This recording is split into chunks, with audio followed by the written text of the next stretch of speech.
All right, thank you. We're going to call to order Select Board meeting Monday, May 5th, 2025. And I appreciate everyone being here tonight. It's a great group, a big group. So I think it's important that we're respectful of everyone tonight. It's such a big group and a lot of people, but we have people who've asked to be here tonight to speak. If people want to speak, they're going to get an opportunity to ask questions and come up to the mic. So I ask that in the audience here, you guys are respectful and not, if you want to talk, there's plenty of room outside to have side conversations. We're not to use the library for anything other than the restrooms in the back, so the restrooms are through those wooden doors in the back.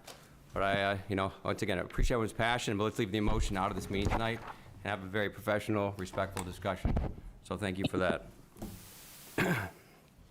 All right, into the first order of business is talking about board and committee openings. And with everyone, I did call you. Oh, you did? I'm Yes.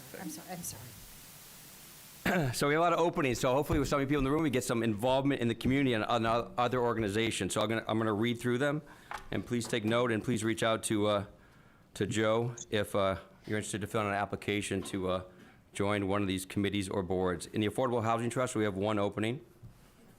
In Conservation Commission, we have 2 openings. In the Community Preservation Committee, we have 1 opening that needs to be a member of the Historic District Commission. In the Hamilton Council on Aging, we have 1 opening. In the Historic District Commission, we have 2 openings for 3-year terms and 2 openings for 2-year terms. One must be a resident of the Historic District, and 1 must be a resident realtor. We also have a 1 at-large opening in the Human Rights Commission. And in the Hamilton Wenham Cultural Council, we have 2 openings. Should only be 1 now. Just 1, yeah, 1. We have 1 we're appointing tonight, right? So We reported last meeting. Last meeting, okay. Yeah, and then, This thing popped up. So for people on Zoom, please make sure you're muted. I did make a request at last week's meeting that people who do not want to have their camera on, at least have their names on so we know who people are. It looks like people have mostly done that, so I appreciate that. We will now have public comment. So if anybody in the room, we'll start with the room, has a public comment, the podium is here. It cannot be an item on the agenda, but you have 3 minutes to come up to the podium, introduce yourself, name and address, and make a public comment. So we'll open it up to the floor right now. And then Joe will open it up to the, so nobody online raised their hand. under Zoom, if you raise your hand. Nobody online was raised their hand. Oh, sorry. There's Beth. Beth Herr, 270 Asbury Street. I wanted to bring something to the attention of the Select Board that was important enough that it got voted and passed at town meeting, but it has been ignored. And we've had similar citizens petitions. I'm talking about the citizens petition at the end of town meeting. I know it's a non-binding vote, but we've also had other non-binding votes, particularly with the environmental or the climate change group, and we have a committee, and they bring things to the Select Board to put on the warrant, and we continue to feel ignored in general, and this is just another example that there's been no attention that I am aware of to address the passing of that citizens petition, asking for the abandoning of consolidation and the moving forward with renovations. That passed, that article passed with a majority. And I just want the Select Board to put that on their agenda, whether another night, but it needs to be addressed because it's already been voted on and it's passed and it has not been addressed. Thank you. Thank you. Anyone else in the room? And Joe, nobody else on Zoom? Nobody else on Zoom. Okay. All right, next thing is board and town manager reports. Joe, do you have anything? I know we've been working on a lot of stuff over the last week, but do you have anything? I think we'd rather stay with the agenda. Save the agenda at the time, okay. I'll start with you, Ben. I know we're gonna be assigning our liaison roles tonight, so there might not be a lot to update, but I'll give everyone the opportunity to speak. But Ben, anything to address for? Not in particular. Held my first office hours this morning, actually. We'll be doing that every 2 weeks. For now, it'll be at Patton Homestead from 8:30 to 9:30. You can send an email if you want to confirm that I'll be there. Otherwise, it's generally first come, first serve, but we had really good, productive conversations this morning for those who were able to make it. So thanks for those who came out. It's good to see you again here tonight. That's it for me. Great, Tom? Nothing for me, thanks. Okay. Rosemary? No, I think I will just wait until it's a Okay. quieter meeting. And then Bill Wilson was on is traveling back tonight. He will be here. He's on his way from the airport right now, so we will welcome him when he arrives, but we will keep the meeting on schedule. Next item is consent agenda. We have 3 items on the consent agenda. We have approve appointment of Joni Melanson to the Council on Aging. We have approve the You Can Run Half Marathon, which is an annual event we've had before. This year it's on May 17th. And then approve the rededication of Victory Pillars at Patton Park by Friends of the Patton Homestead, which is May 8th. Do I have a motion? Make a motion to approve the consent agenda. Second. Do we have any further discussion or questions? Who seconded that? Tom? That was Tom. Okay. All right. So without further ado, all those in favor, say aye. Aye. All those Aye. opposed? All right, so we have 4-0. Okay, yep.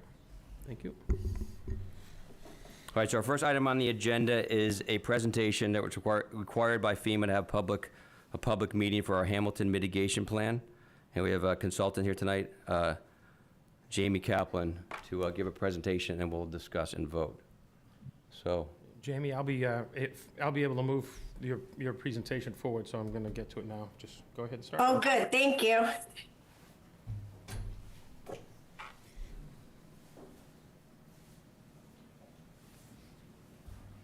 turn these lights off here. Maybe. Just a seltzer. All right. I've never given an upside down one, so this is good.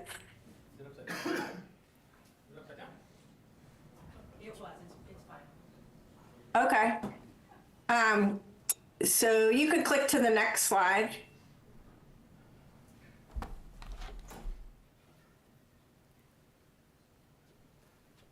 Great, thank you. So again, thank you so much for having me. My name is Jamie Kaplan, and I am representing the consulting team. I'm the lead of the consulting team, and we updated what's called your hazard mitigation plan. The Massachusetts Emergency Management Agency hired our firm to update your plan.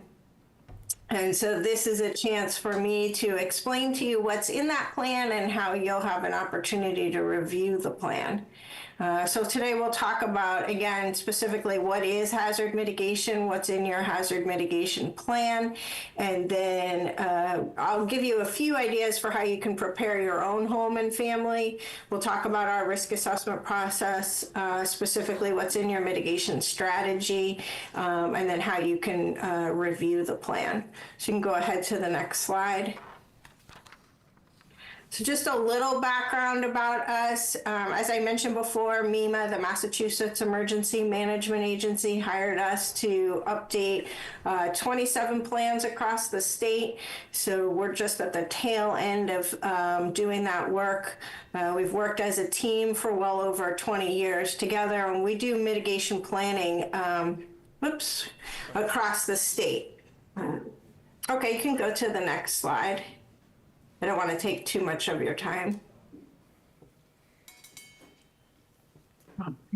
So just a little background so you understand what hazard mitigation is and what mitigation is. When we think about emergency management, for instance, preparedness was what we typically think about. That's things like having flashlights and first aid kits in your car. It's rushing to the supermarket when we know there's going to be a large winter storm. It's things that you do when the disaster, if you will, is impending, like it's going to happen. Then response and recovery are both fairly self-explanatory. Response being what you do when the disaster is happening. Recovery is how you put those pieces back together.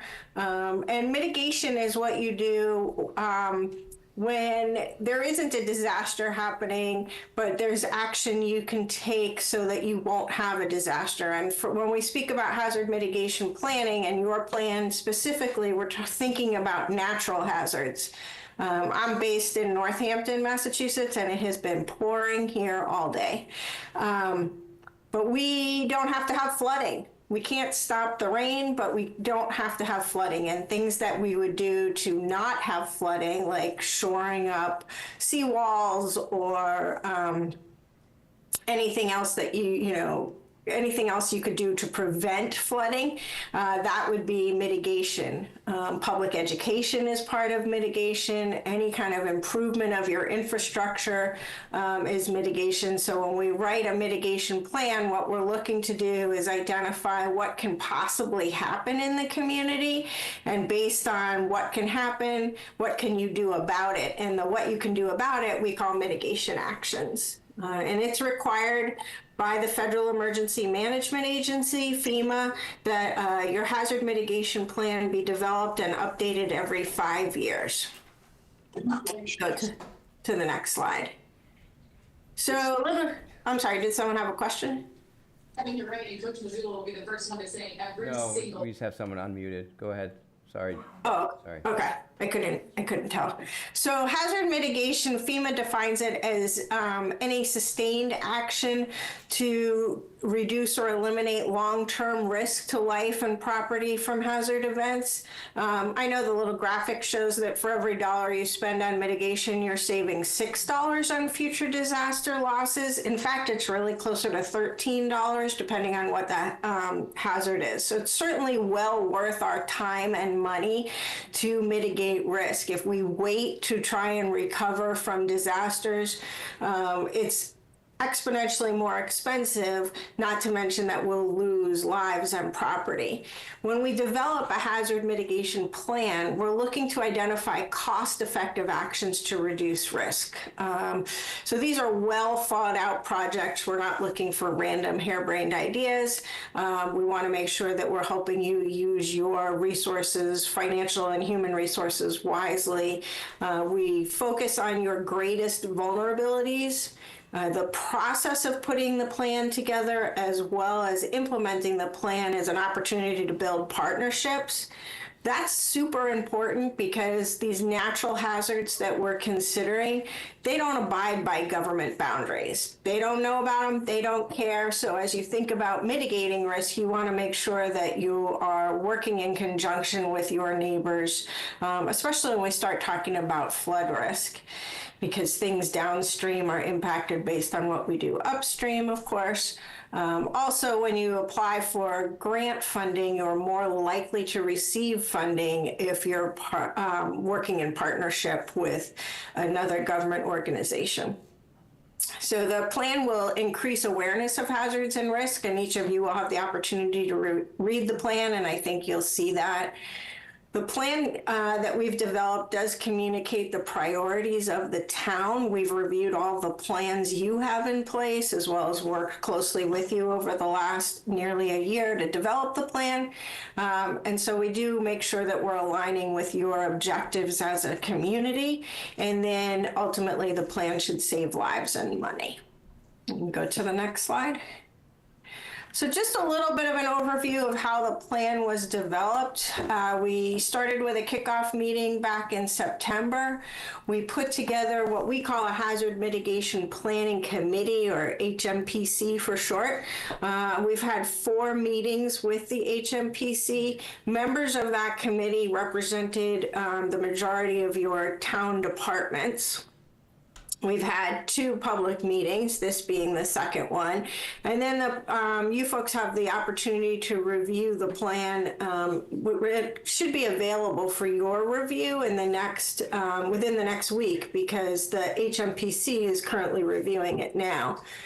Once you've finished review of the plan, any edits or changes that need to be made are made, and we prepare the plan for review by the Massachusetts Emergency Management Agency, and then they When they feel comfortable with it, that it meets federal requirements, they send it to FEMA for their review. So all of that review will happen next month in June. The graphics on the top left there show your previous hazard mitigation plan exactly, as well as what's called your, I think here you called it your community resilience building workshop summary of findings, but it's a municipal vulnerability preparedness plan, basically. And both your old mitigation plan and that other plan have what we consider to be mitigation actions or recommendations for how you could mitigate risk. So we started our process by looking at which of those activities you've already done, and if you haven't done them, if you want to move them forward into this new plan or not, whether they're relevant or not. And then our plan is consistent with the state's plan. That's that third graphic there on the top left. All right, you can go to the next slide. So just a little food for thought for everybody in the room. I encourage you to take a look at the ready.gov website, regardless of what you think of the current administration. That website, I don't think has changed much in the last 100 days or whatever it is. And it's certainly a good idea to take a look at it. There's a lot of good information there. It's very important that you take some time as community members to figure out how you're going to plan to avoid being impacted by natural hazard or disaster. Obviously, you can put together some supplies and you want to stay informed. I think that the most important thing you can do is have a plan for how you can communicate with friends and family, where you might meet them, and then how you can stay informed about what's going on. All right, next slide, please. So this is our process that we go through when we're trying to analyze risk. And risk we define as the potential for damage, loss, or other impacts created by this interaction between the natural hazards that we identify and your community assets. When we're looking at the natural hazards, we make a list of as many natural hazards as we can think of, as well as we look to the your previous plan and the state's plan. Anything that's included in the state plan has to be included in your plan.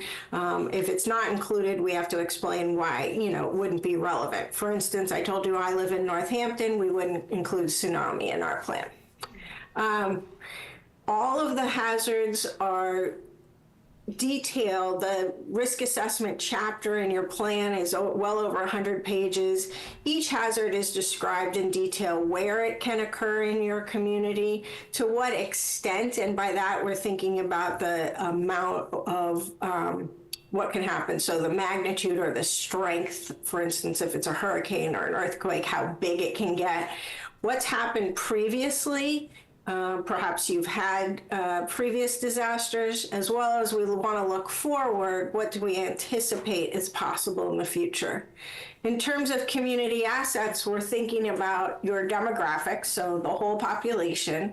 We look to your built environment, and that includes buildings as well as infrastructure. We consider your natural environment, and then we want to also look at your economy. And where these interact, that's what we consider to be risk. All right, the next slide, please. Oops. Okay, so this slide, just air up a little bit, shows all of the natural hazards that we've included in your plan. So for extreme temperatures, we're thinking there about hot as well as cold. Obviously, we've got drought, earthquakes. We look at flooding in terms of precipitation as well as dam overtopping, hurricanes and tropical storms, invasive species, landslides, other severe weather. That could be things like thunderstorms, severe winter storms, tornadoes, and wildfires or brush fires. So I think you'd be hard pressed to find a natural hazard that we didn't fit into here in some way. The other thing that's not on this list, but that we do consider in detail, is climate change. So we look at climate change not as a standalone hazard, but how it impacts each of these hazards. And it does impact all of them to our knowledge, except for earthquakes. We haven't seen a way that climate change impacts earthquakes. All right, next slide, please.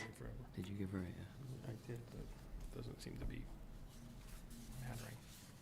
did somebody have a question or? No, go ahead. Okay.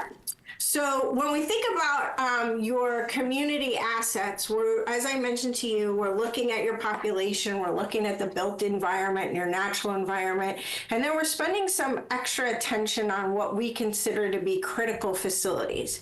And each community gets to define their critical facilities as they see fit. So the graphics there that I have on the left in shades of blue and purple, those are the types of facilities, but they don't have to be the only facilities. So we do include your schools, we do include fire stations, police stations, but we can also include things like a library because communities rely on their libraries. Frequently, they function as heating and cooling centers. We look at senior centers, any kind of health center. So we get to work with the Hazard Mitigation Planning Committee to define what will be your critical facilities. And the reason that we spend extra time and attention on those is when we look at risk, we want to see how those facilities are specifically impacted and if there are ways we can mitigate risk or lessen the impact of risk to those facilities. Okay, the next slide, please. So when all's said and done, this is how your risk ranking comes out. And what this does is help us have a big picture of how to utilize your resources. We consider, again, when we're looking at risk, if you read across the top of that slide, we think of all of these different characteristics of each hazard. So probability, obviously how likely something is to happen. We're confident that you're going to have winter storms and severe weather, you know, there's you can bet on it, right? The impact to each to you, again, we give that a weighting. The highest number you can have in any of these is 4. The spatial extent, that looks at the range of how big an area the natural hazard would impact. So something like flooding won't impact the entire community equally, whereas a severe winter storm or extreme temperatures, it's not going to exactly matter where you are in Hamilton, you're going to be hot or cold. The warning time, we get way too much warning time, I think, on severe winter storms. By the time they come around, we're overly prepared and then we never get snow. And then the duration of how that will pan Can you out. hear me? Hey, this is Bill. I just wanted to let you know we're about 10 minutes into a 50-minute presentation, so because we have a lot of stuff on the agenda tonight, so not to rush you, but I just want to make sure we hit the high points for the topic tonight. So just want to give you Okay, I'll keep going. All right, you can go to the next slide. This is just an example of the type of map that you'll see in the plan where you see your critical facilities called out with some flooding areas highlighted. All right, you can go to the next slide.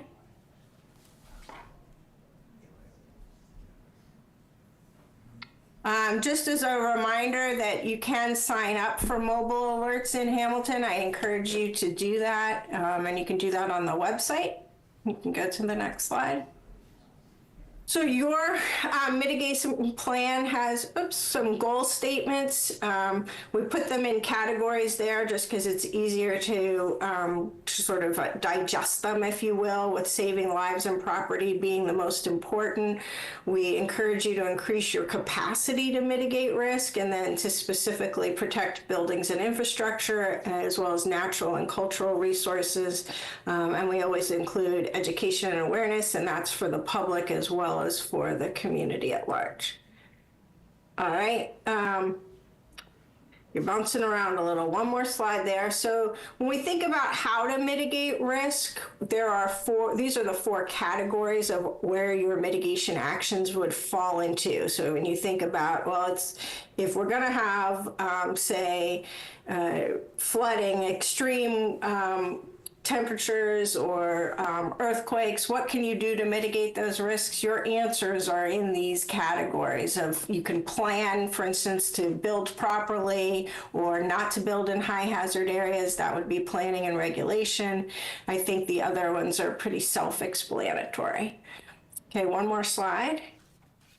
So each of your mitigation actions, and this is just an example of one that I show you so you get a sense of how the content that we've included for each one.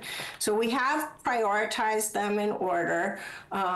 Each one gets a title and then a description. We've identified who would be the lead for each action. If there are supporting organizations or departments, it's listed, the cost, as well as we've identified potential grant funding sources.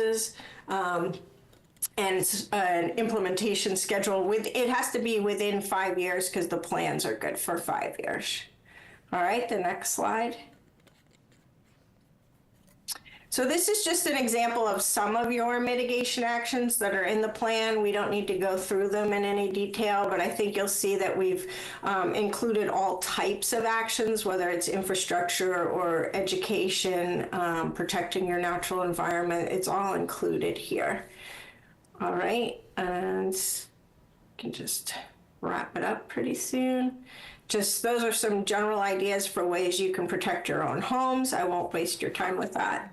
A little bit more on how you can stay prepared, and you guys can obviously post this presentation somewhere if you want.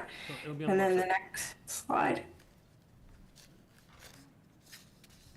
All right, so just quickly, when you do see the plan, it's over 300 pages.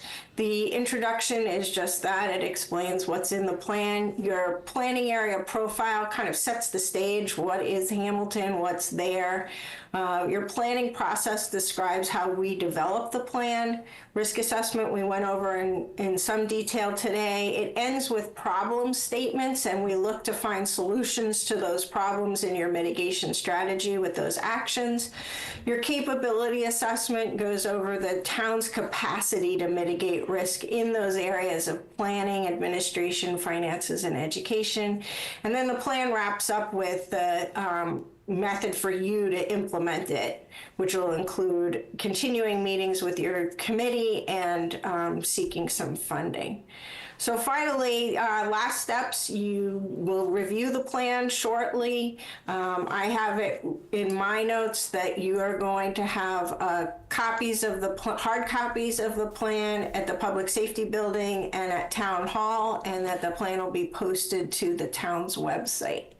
And I'm happy to answer any questions you all have about the plan.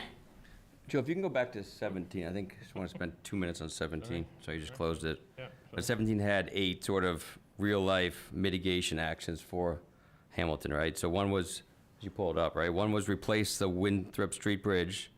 Yeah. Number 2 was upgrade the senior center to function as a shelter and heating or cooling center. Number 3 was integrate a resilience into the updated housing production plan, including policies or incentives for housing development that is located away from known hazard areas. Number 4 was maintain safe access for fire apparatus to wildland urban interface neighborhoods and properties. 5 was add a generator to town hall and any other critical facilities in need of backup power. 6 was right-size culverts throughout town. 7 was town tree maintenance and replacement program expansion. And the last one was support the Hamilton Environmental Impact Committee and other local regional organizations, watershed, Essex County Greenbelt, et cetera, in promoting and delivering outreach campaigns that help build community resilience. So I think those are things that we've all sort of talked about and we will continue to talk about. So I think it's an important plan because there's a lot that goes into it. I think Jamie's trying to represent how much goes into this. So as you all sit here and you're here for a very specific issue, there's lots of issues in this town we work through. And so it's good for you to get a sort of snapshot of other things we're working through to help us build a stronger, better, more resilient community. So,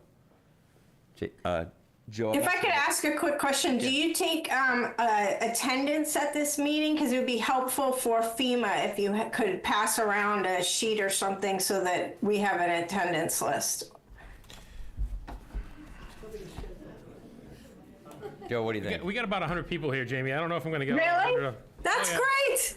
I love it. I'll mention that there's 100 people in the room, if that's the best you Feel can free to do. tell FEMA that everybody came to listen to the plan.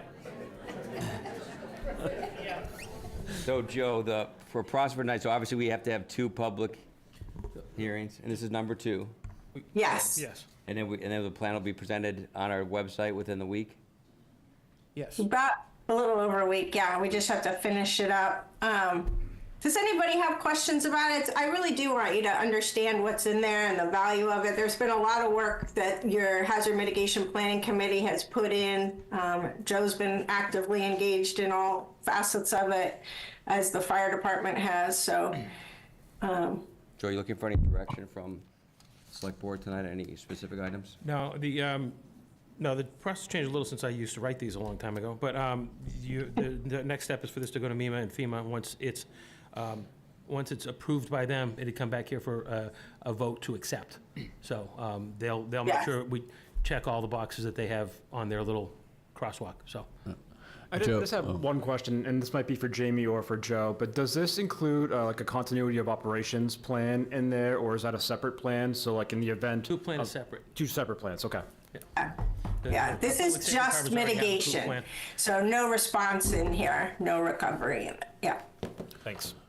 Joe or Yeah. Jamie, if people have comments or questions when they're reviewing the plan, where should they direct those? So Jamie, there's information on the plan about. I can explain that if you want, Joe. Go ahead, yep.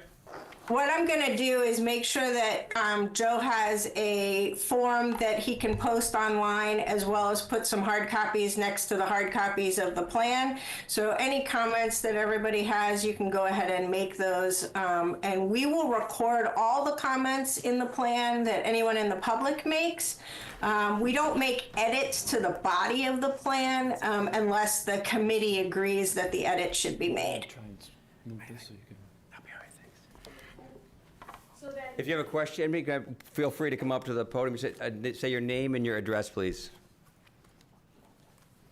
Hi, Yvonne Mimo, 21 Asbury Ave. So is this presentation she's given, is this what we take when it's finalized to FEMA or MEMA to get the grants, to fix the buildings and the bridges? Is that correct? The 130-page report, she's presenting the outline of how she got to it, but the 130 is what we submit.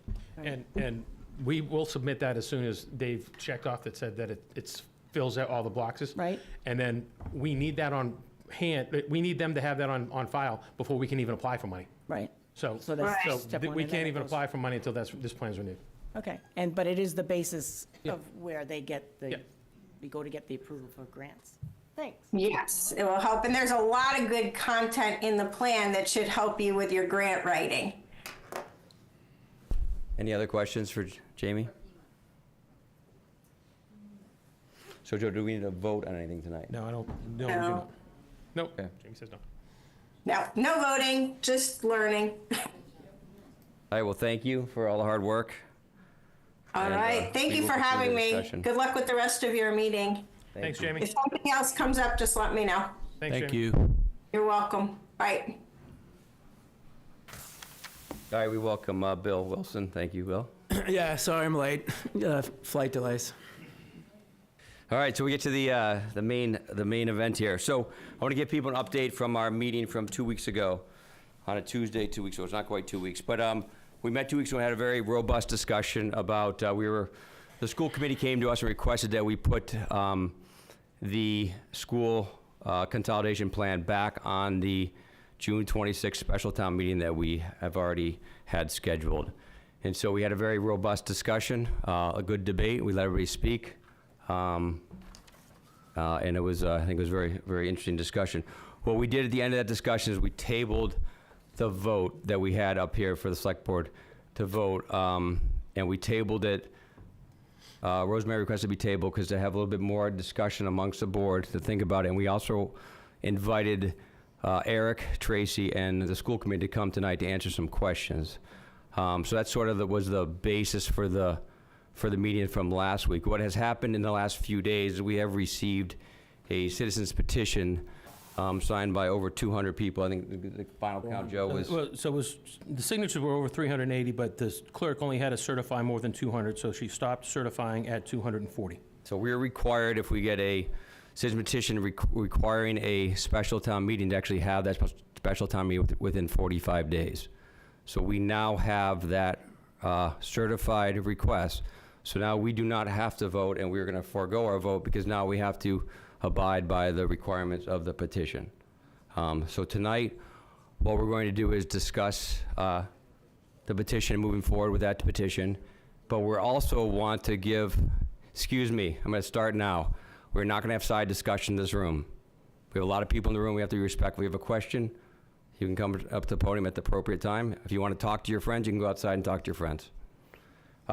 So what we're going to do tonight, but we did invite Eric Tracy and the school committee to come up and answer questions for the board. And so we're going to start with that. They're going to come up and answer questions. And so I think I would like Eric Tracy to come to the podium, and we're going to have some questions. At the end of his presentation and questions with the board, we're going to open it up to questions from the public related to his discussion tonight. But it's for questions only. This is not a public debate. These are questions. I'm going to moderate the discussion, but you're coming up here to ask Eric Tracy or the school committee who's here represented tonight by, who is here tonight, Eric, from the school committee? Dana Lara. Dana? Chair. So Dana, you asked some questions. If it's not a question, we're going to consider it out of order and we're going to move on from it. So, but we want to have people ask questions because it's important for people to get their questions answered so we understand the situation. But for right now, the point of this discussion for the next few minutes is to have the answer. We ask Eric to come and prepare to talk about a few things, and then we have some questions for him. So, Eric, open the floor to you right now. Do you have prepared answers from the questions we asked last week, or do you want us to ask you questions and you to answer them? You can ask questions. Touched more than 2.5 million lives. All right. So I'll start down here, work our way this way. So this is Ben Galuza. I don't have any questions for Eric Tracy. I'll save my questions for the school committee. Well, I think you should do it at the same time. Okay. Yeah. Dana. And Dana can come up. So, and this may also be sort of a question for you, Joe, or Bill, if you have insight into it. But since the school committee, the last time we were here, they had submitted a request for us to bring forward those articles on the June 26th meeting. So is that, even though that vote took place and that has been put to this board, that has now, we didn't vote on it, we didn't have a motion, but it's now closed? Is that how I understand it, that we do not need to take any action on it because it's been superseded? Are you asking me? Yeah. I mean, I'll start with that, and then but yeah, so talking to town council, that vote is no longer, we could vote to sort of belts and suspenders, but we're not required to vote because we were going to vote to open up the town warrant for our existing town meeting, which was June 26th.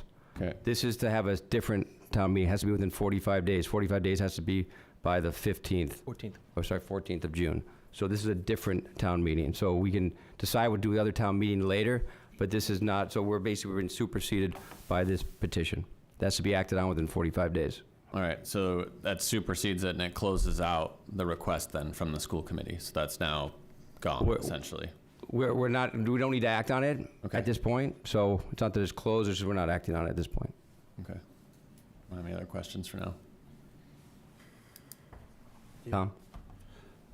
Yeah, question for Eric and Dana. Thanks for joining. I think since we have such a large group here and folks online, I think it would be helpful. I know there's still some conversations about the renovation reimbursement and all of those questions. So like, whether there was a reimbursement available for renovation from the MSBA, what was I know it's been discussed in public meetings, but I think just getting some clarity on, was renovation, straight renovation considered, and what was the reimbursement options like from the MSBA under a straight renovation?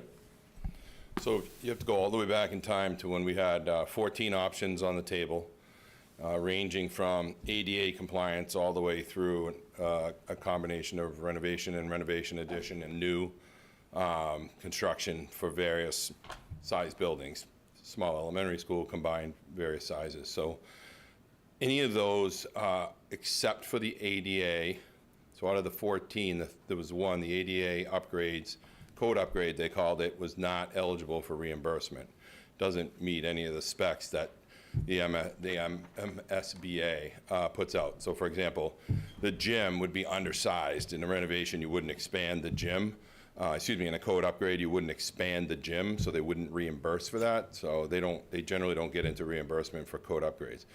In the beginning of the process, they give us a number, and I think originally it was 47.6%. That generally holds true across the other 13 options that were available. It did go down a little bit when we went into the PSR phase, which is something they do a review at each step of the phases. So it was 47.6 plus whatever incentive points you could gain, and you can gain different incentive points for different things you do, like adding an option to go to solar in the future, opportunities for green building stuff, working with the Massachusetts National Grid programs for reimbursements on different energy choices. So all those things add on as you go through the process. We ended up at, I think, 51%, given the choice that we made. And I think the thing I've said over and over again, the school building committee picked one choice out of the 13, and that's what you're expected to pursue through the process of feasibility, schematic design, and then into what they call design, which would be the next phase after the point we're at right now. Thanks, that's helpful. The other question I know is obviously on the number, the overall cost, and I know you talked a little bit about this at the Hamilton Town meeting, around the 142 million sort of being, the locked-in rate. I know we went through a construction manager at risk process, and I don't want you to go too into the weeds on that. I'm sure people don't want to hear all of the nitty-gritty details, but can you speak a little bit about that number and why that is sort of a fixed number? Yeah, the 142 million, that approximate number there is where the state will lock you in. You go through feasibility and you go through schematic design to be able to get to the board meeting in February, which we had on February 26th, I believe it was, where they really look at the overall project itself, the costs, everything involved, and they lock you in. So they on the 26th said, yeah, we understand this 142 million number. We agree with it after going through all of our submissions, which gives us the reimbursement rate of the 49 million. And then the reality of what happens then is the school building committee chose to go with a CM at risk, which is a construction manager at risk, because they take on the project knowing that that is the max ceiling, and really that's what it is at town meeting. If town meeting voted for 142 million, I can't go to 145 million because they can only go as high as town meeting would appropriate. So the CM at risk, their job is to mitigate the risk, but they also take on the risk of finding, for instance, finding materials through value engineering, which is something that happens in every school building process, swapping out certain level of materials for other materials, looking for other vendors who give better pricing on certain materials. Sometimes you can get a better quantity pricing through somebody the building, the CM at risk has worked with before. So their job and the reason we went in that direction is to try to mitigate some of the things that were concerning even to the committee at that time. Thanks. Yep. Oh, go ahead. Is there still a contingency in the project budget at this point? Yep. What general percentages are? So they run anywhere between 5 and 18%, depending on what it's for. So there are certain contingencies for different parts of the build, if you will. And it tends to be, as you get further out, it's harder to be exact. So you're looking at a build window of 2 years that wouldn't start until the summer of 26. So you're a year out now, and then you're going to build over the next 2 years. So there's really a higher probability for price change as you get further into it. So the ground up stuff is usually a little more accurate, and as you gain into the building itself of a project or renovation, whatever it might be, you get a little more contingency built in for the longer term. Hey, Eric and Dana, thanks. So I understand the contingency, and I understand, what town meeting approves, the 142 million. So are you saying you would change scope of work if you were to exceed that, or might you come back at a future town meeting for additional funding? What do you?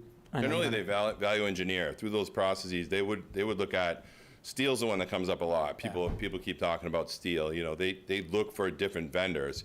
A number of the construction managers that we've talked to have locked in certain things that they know they're going to need in the next 5 years to try to gain price, you know, locks for things that they're buying in massive quantity. So a lot of the construction companies that bid on this CM at risk piece have a number of other projects going on, school projects going on at the same time. So then they start looking at ways they can start to package things up to really substantiate pricing decreases. You also look at materials. You know, there may be, I'll just use for an example, 6 feet of tile on a wall.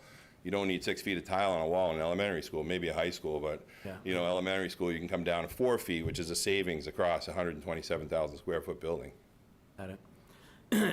Next is kind of two-part on, you had said a couple weeks ago that, you know, there were some things you wanted to clear up from whether it was on the floor of town meeting, and so maybe it was misinformation or maybe ties to 3A. I just wanted to give you an opportunity, one, to maybe, if now that you've had a couple weeks, is there anything specific to that you want to clear the air with this size audience and for those at home? And the second part is, I know the MSBA gives 120 days in the process, and I'm curious if that length of time is for kind of back and forth, for, is there any precedent with districts that may have had gone back and done something similar? Or is the 120 days just typically, you know, the amount of time it might take to get funding one time around? No, the 120 days is their first standard pitch. So from the time of the meeting where they look at that project scope and budget, which they call PS&B, which they voted on February 26th, that's where the 120-day counts. There are projects that are currently on an extension beyond the 120-day count for various reasons. They didn't pass the town meeting. They didn't get their ducks in a row on time. So there's different opportunities. You can go back. I mean, really, the MSBA wants projects to be successful, no matter which direction they go. They want projects to be successful. And the reality is, the longer it drags out, the more they have trouble because they got to move their money. So there might be a project that's going forward in another community where they're going to shift their monies around. Right. So you're seeing that now. One of the things that just came out, I think it was yesterday, was related to the reimbursements in these projects. And they noticed in their formula, depending on when and where you calculate the formula, that's based on things like average income of residents, equalized house valuation, number of low-income kids in your community. There are communities that have been penalized where your number has dropped below what you were originally told because of the way the formula works on the revaluation. Ours was one of those that dropped down 2%. We sent a letter just to say, you know, that doesn't make sense to us if we're planning and telling our community this is what we would get for a reimbursement. Their process along that whole line of discussion has been to now update that so that nobody can lose ground. Mm-hmm. You can either stay the same or you could gain on a recalculation. So that's part of that kind of moving number of 120 days. Things were changing for a number of communities over that time. The 120 days in at least one community right now has been extended because of where the town meeting is located, where they're going to vote. So there's different opportunities, I think, to go to the board, explain your case. Not everybody's going to move forward. I have seen some where they've said, no, there's not enough to move it forward. So, do they ever let you change the scope of work or the design through that 120 days, or is that locked in? One of the things that we have talked to the MSBA about is you change the scope of design, you're basically going to be asked to start over. Okay. If you start over in the SOI process, and you start again in feasibility and schematic design, none of that is reimbursable for the second time through. So the $1.25 million that we had approved in a previous town meeting that was used for feasibility and schematic design, they have reimbursed us over $515,000 of that money. So they don't do it again. So if you go back to the drawing board and say, we want to switch scope, we want to change to something else, they're going to say, start from scratch again. Because if you look at all of the documents that were submitted, they started to go from 14 down to 5 down. So along the way, you're kind of leaning into one option for them to gain traction behind, and then they start to work with their boards to look at the remaining option to see if it makes sense for them financially. Got it. Thank you. Yep. I'm good. Hi, Eric. Hi, Rosie. Yep, I have a couple of questions that are more sort of general in nature. Okay. And my first question is, this special town meeting request, as I understand it, is solely to revote two previously decided issues. In fact, identical issues that were voted on less than 30 days prior to when this special town meeting request was submitted. Is that true to your understanding? So, in backing up in the conversation, I think we tabled that conversation in lieu of the citizens petition that's on the table. I'm asking you general questions, though, about this special Are town you meeting. familiar with the citizen petition? And the citizens So, petition was submitted less than 30 days after these two exact articles were voted on at annual town meeting. Sure, would Do- you like do me I to answer the unders- question? Do I understand that correctly? So, you are correct that the school Okay. committee. Okay. Do you want me to answer? That's just my, I have I'd other like to questions. answer. Can I answer? Yeah, I'd like to hear I it. have other questions. Rosemary, can you let her answer, please? All right. I just a yes or no. I'm waiting to see whether I'm allowed to speak. I would first you let her answer the question. Please.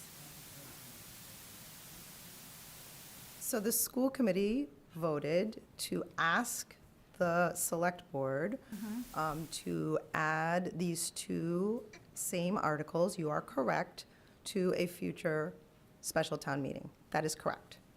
That is separate, however, from the citizens petition that was presented to you, which I believe is what is on your agenda tonight that you are Yes. discussing. And those, I don't know, have you looked at those articles that are included on the special, and on the citizens petition? I have seen the citizens petition. I was not involved in the creation of the I- citizens petition, so I'm not Right, going to that's- speak that- to the. That's not what I asked. Okay, so then, do you or Eric have specific information as to what's included in the citizens petition special town meeting? I don't think either one of us were included in creating that, so no. Okay, so you haven't read them either? I have not. Okay, so I have, and it looks to me like it's identical to the. Just, you're putting words, I actually said I did read it. Okay, I so- did not create it, nor was I involved in creating I it. didn't ask that, though, Dana. I asked if you had read it. And I said I did. Okay, so my question I just wanted to ascertain that I understand it correctly, that it's the exact two articles that were voted on less than 30 days ago in an annual town meeting. Can we agree on that? That is my understanding. Okay. And so the second part of my question is, a revote, as you so aptly stated, requires the request of the school committee to the select boards of their respective towns within the district. Do I understand that correctly? You know, I know that you're a lawyer, and I I'm am just not. asking, And I okay. am not. And it is, I understand Mm-hmm. that you are wanting to put me on the witness stand and have me answer yes or no questions, but I really can just answer them. We could have a conversation like people. You know what, I'm just So, asking yes, questions so, to move yes. things along, because there are a lot of people who probably want to So, speak tonight. Rosemary, let me jump in here. What we're talking about here, so there's not confusion, is putting exactly the same two questions Correct. back on a special town meeting. Right. That's it. Right, So, okay. yes, then that's what we're doing. And that's what I was trying to Yes. understand Right. from Yes. Dana But if you're and going to be asking, Eric. but if Yeah, you're going to be that's- That's the request of this. Okay, Of this. And so, okay. my comment here is to revote those same articles requires the school committee to put the request onto the respective select board agenda. And so I'm wondering then, and this is probably for our town council, but I'm just perplexed about this, and I'm asking the question because it's important. Are we compelled to hold a citizens petition special town meeting when the two articles within that petition are identical to those decided at an ATM less than 30 days ago? So we asked our town Yes. council that, and the answer is yes. You said the town council was not No, going but to be here we tonight. asked them. They're not going to be here tonight, but we did ask them. We asked them to review the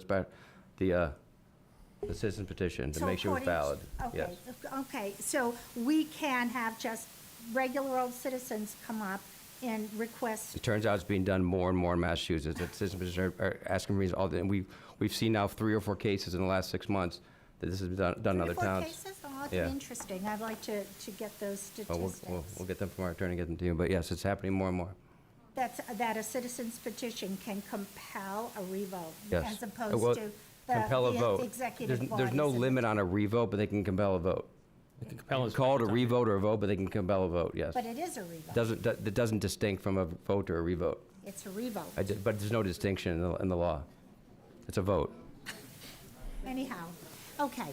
So then I just had a couple of other questions that I wanted to clarify. So when we talk about the reimbursement rate, in effect, the reimbursement rate is a little under 35% for this entire project? Yes. Okay. And so it gets confusing for people when we hear 51.5%, when in reality, it's 51.5% of eligible components Costs, of this. yep. Okay. You are So correct. I think it's important to be clear to people that we're getting 35%. And that the MSBA does not, Eric, maybe you can answer this. Is it true that the MSBA does not decide the preference for a district, but that the district decides its preference? Is that correct? That is correct. Okay, so that in the original statement of interest in 2021, the Hamilton Wenham Regional School District stated its preference as a consolidation. Yes, do you remember that? It did say Yeah, that, okay. yes. And then my comment about that is, my question about this, as all of those decisions way in the beginning were within the school district, and there was not a townwide discussion about what the residents in this town wanted to, what they felt comfortable supporting financially, or what type of environment they wanted children educated in. And so I just wanted to hear your thoughts on that. So that's how the process works. I mean, realistically, whenever we filed an SOI with the state, we've gone through the same exact process. We've done the same exact thing.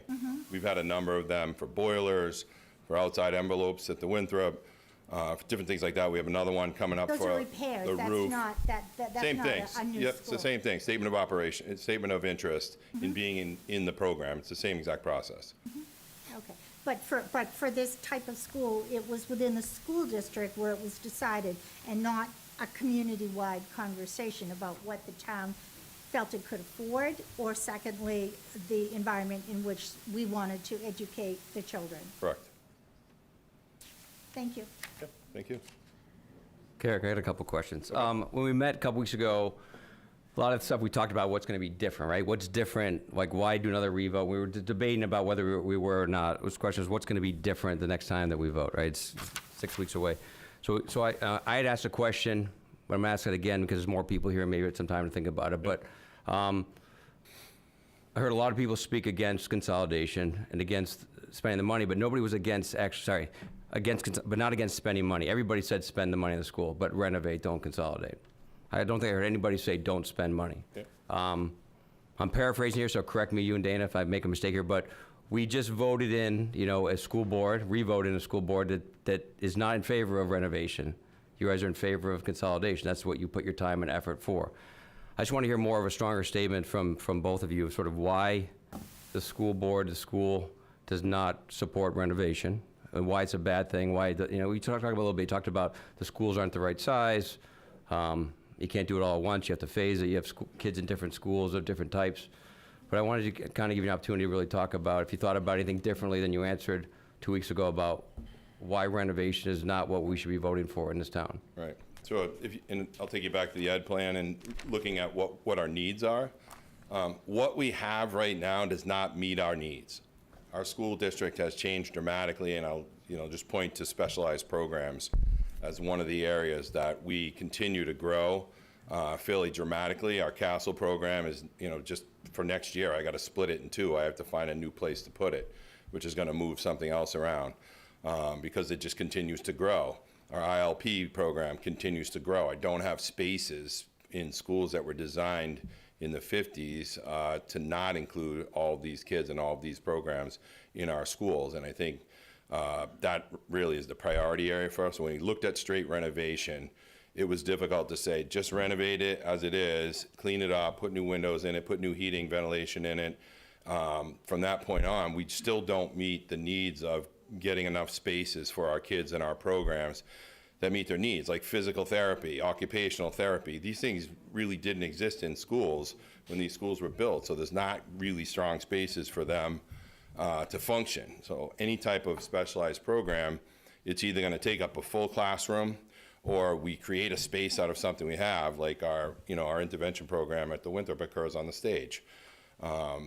Physical therapy in several spaces in spaces is far too small, and that's part of the reality of the things we looked at with just a renovation. And part of that was, future costs. We looked at, the opportunity to possibly conserve energy in the way we developed our plan going forward. So there were a lot of avenues, but the renovation piece for us didn't meet the needs that we outlined for now and moving into the future as education continues to grow and change. And Dana, anything you want to add to that? Or anybody else from the school committee? Yeah, if I- Dave Polito. Yeah, Dave Polito, Hamilton School Committee.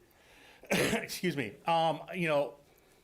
As a teacher myself, and I've actually had the opportunity to work in both older buildings and in newer buildings, just the technology issues alone, and sort of running a room, right, is near impossible. I work at PBD High School now, which is in the process of going through their own SOI to be rebuilt and replaced. And, just the idea of running a classroom is something as silly as that you never really think of is having enough plugs, right, in the room to actually plug in everyone here. I'm looking, at a table full of desktop, laptops and just the technology involved to run, what is a modern day classroom, right? It didn't exist, right? And everyone, I grew up here, I went to school here, I went to the building, I graduated in '92.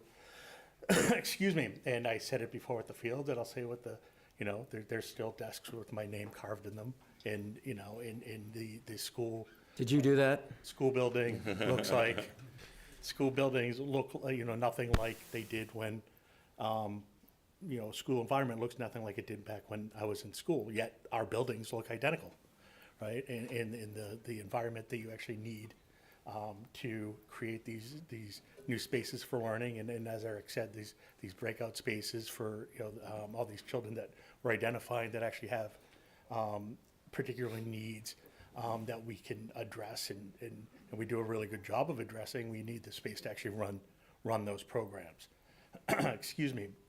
I think when you're asking sort of what's changed, right, since then, I think since the last town vote, I've sort of heard a lot of feedback back, and excuse me, one thing that sort of comes up again and again is this idea that we actually never looked at the idea of renovation, right? We did receive bids on trying to figure out what the cost would be to renovate some of these buildings, and to just bring these buildings up to code, would just basically equal the cost that is presented to us right now to get this complete new building up to date, with all the new and best learning opportunity and technology that we can have, and it addresses the needs of all three buildings in the elementary school system, right? Excuse me, because even though we're not taking things, we're not doing anything, we're taking so much pressure off of Bucher that we're going to be able to extend the life of Bucher, right? We're going to have a smaller load of students there, that we can actually extend the life there, and that having our earliest learners together in that single space isn't going to have the same demands as they would as a fourth grade, fifth grade class, right? So I think and I said it's sort of my job, right, as part of the school committees, to make sure that I am doing a better job of making sure everyone realizes, like, yeah, no, we did look into this, right? We did get cost estimates. Excuse me. And at the very beginning, when we were looking at these cost estimates, we started realizing that we could actually get more for less, right? And actually, impact every single learner that goes through our school system at a much better price for every taxpayer here in town, right? And so what's different is making sure that that message is a lot more clear. So I guess that's the best thing I can tell you. All right, thank you. Let's take on renovation for a second. I've got a couple questions. I'm going to try and meld them into one to keep the conversation going. But I'm in construction. I do a lot of, commercial work, half renovation, half new build. So I understand the challenges of both. I'm trying to figure out how to unwrap if we, maybe you went through this or didn't go through it. Maybe you can or can't answer this. But some of the questions in town are sort of, okay, how do you renovate multiple schools, occupied schools? How does it affect the life of the student, the life of the teacher, the life of the educator by going to 1 to 2 to 3 schools, renovating the schools while they're occupied, how you phase them, how it affects the student. I'm just trying to figure out the process of it, how many years that would take to sort of renovate 3 schools in line with the students, with the teachers, and it's a day-to-day construction of the schools. I don't know if you've thought about that, but I'm trying to unwrap how that would work. So actually, I was involved in the Peabody High School renovation many, many years ago, which was a 6-part renovation with everybody in the building. They brought in, I think it was a dozen modular units that they put on the property, and the schedule had to be changed to give kids time and teachers time to move in and out of these modular units.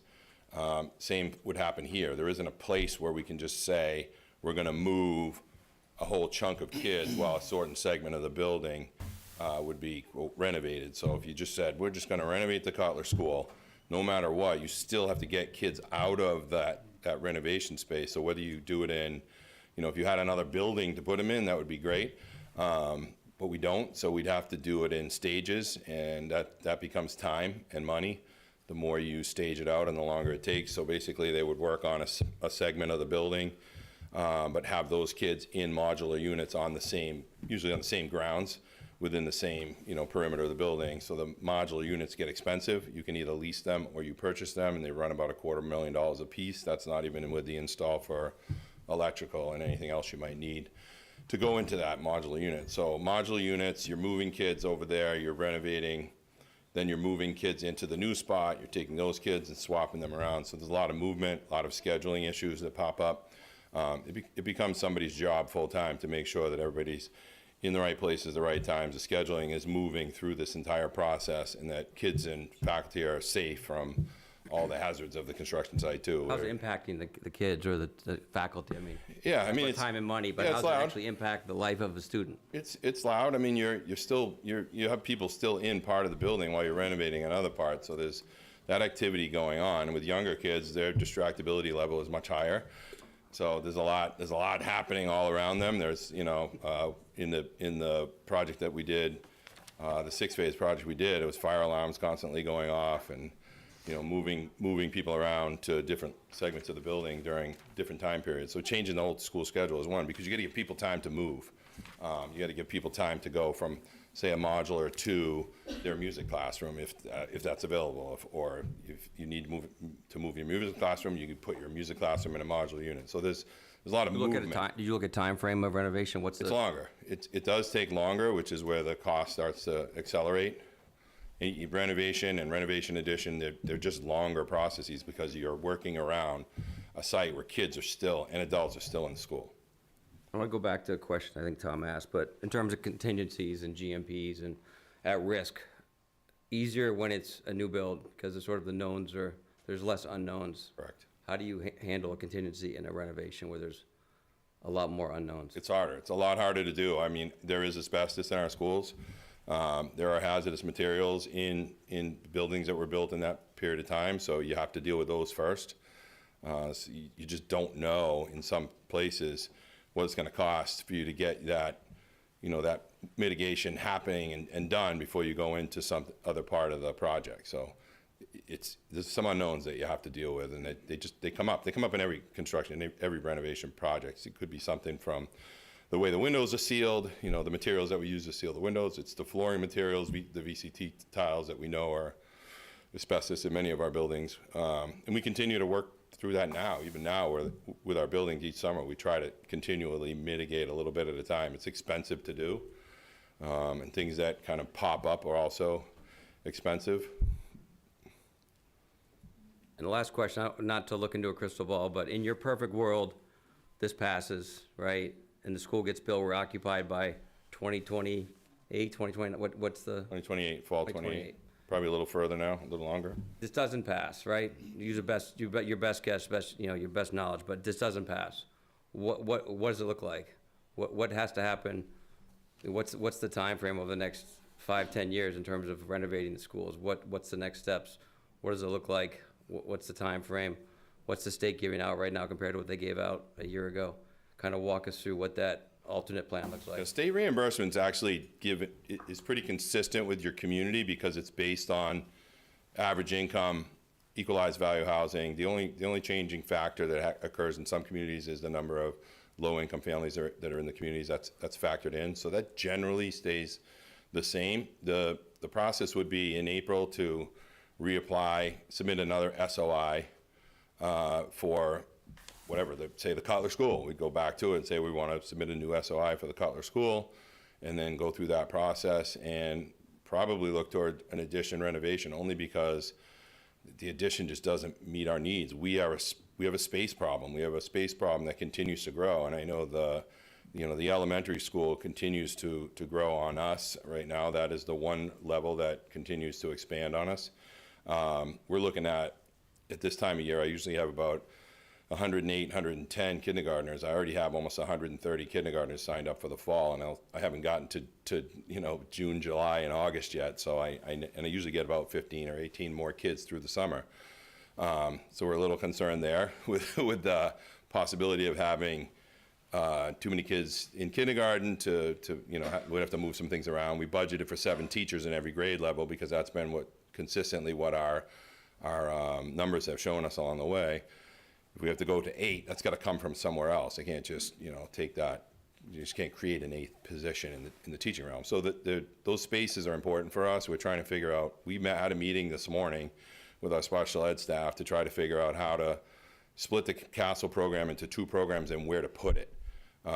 We also have to put that extra kindergarten. We always have one school that takes 3 classes that rotates each year. So next year, which building is going to take the 3 kindergarten classes, and the other 2 will take 2. So those things are always moving components for us, and then it really becomes, what are the needs of kids? How many preschool classes will you have? That number changes fairly dramatically. I've had 3 2 years ago, and I'm down to 2, and projections are that in 2 years we'll have back to 3 again. So those numbers go up and down as well. So it's a matter of, okay, now I have to find a room for that program as well. So what I have is what I have. I can't make anything more of what I have. What about timing-wise? If we've been in the process for 2 years, and we're going to finish in 28, does that mean we had 2? If we start over, does that mean we had 2 years and we're done in 30, or is there a different schedule for renovation? No, it starts from scratch. You go through the 9 modules from the beginning. So you would do that whole year-long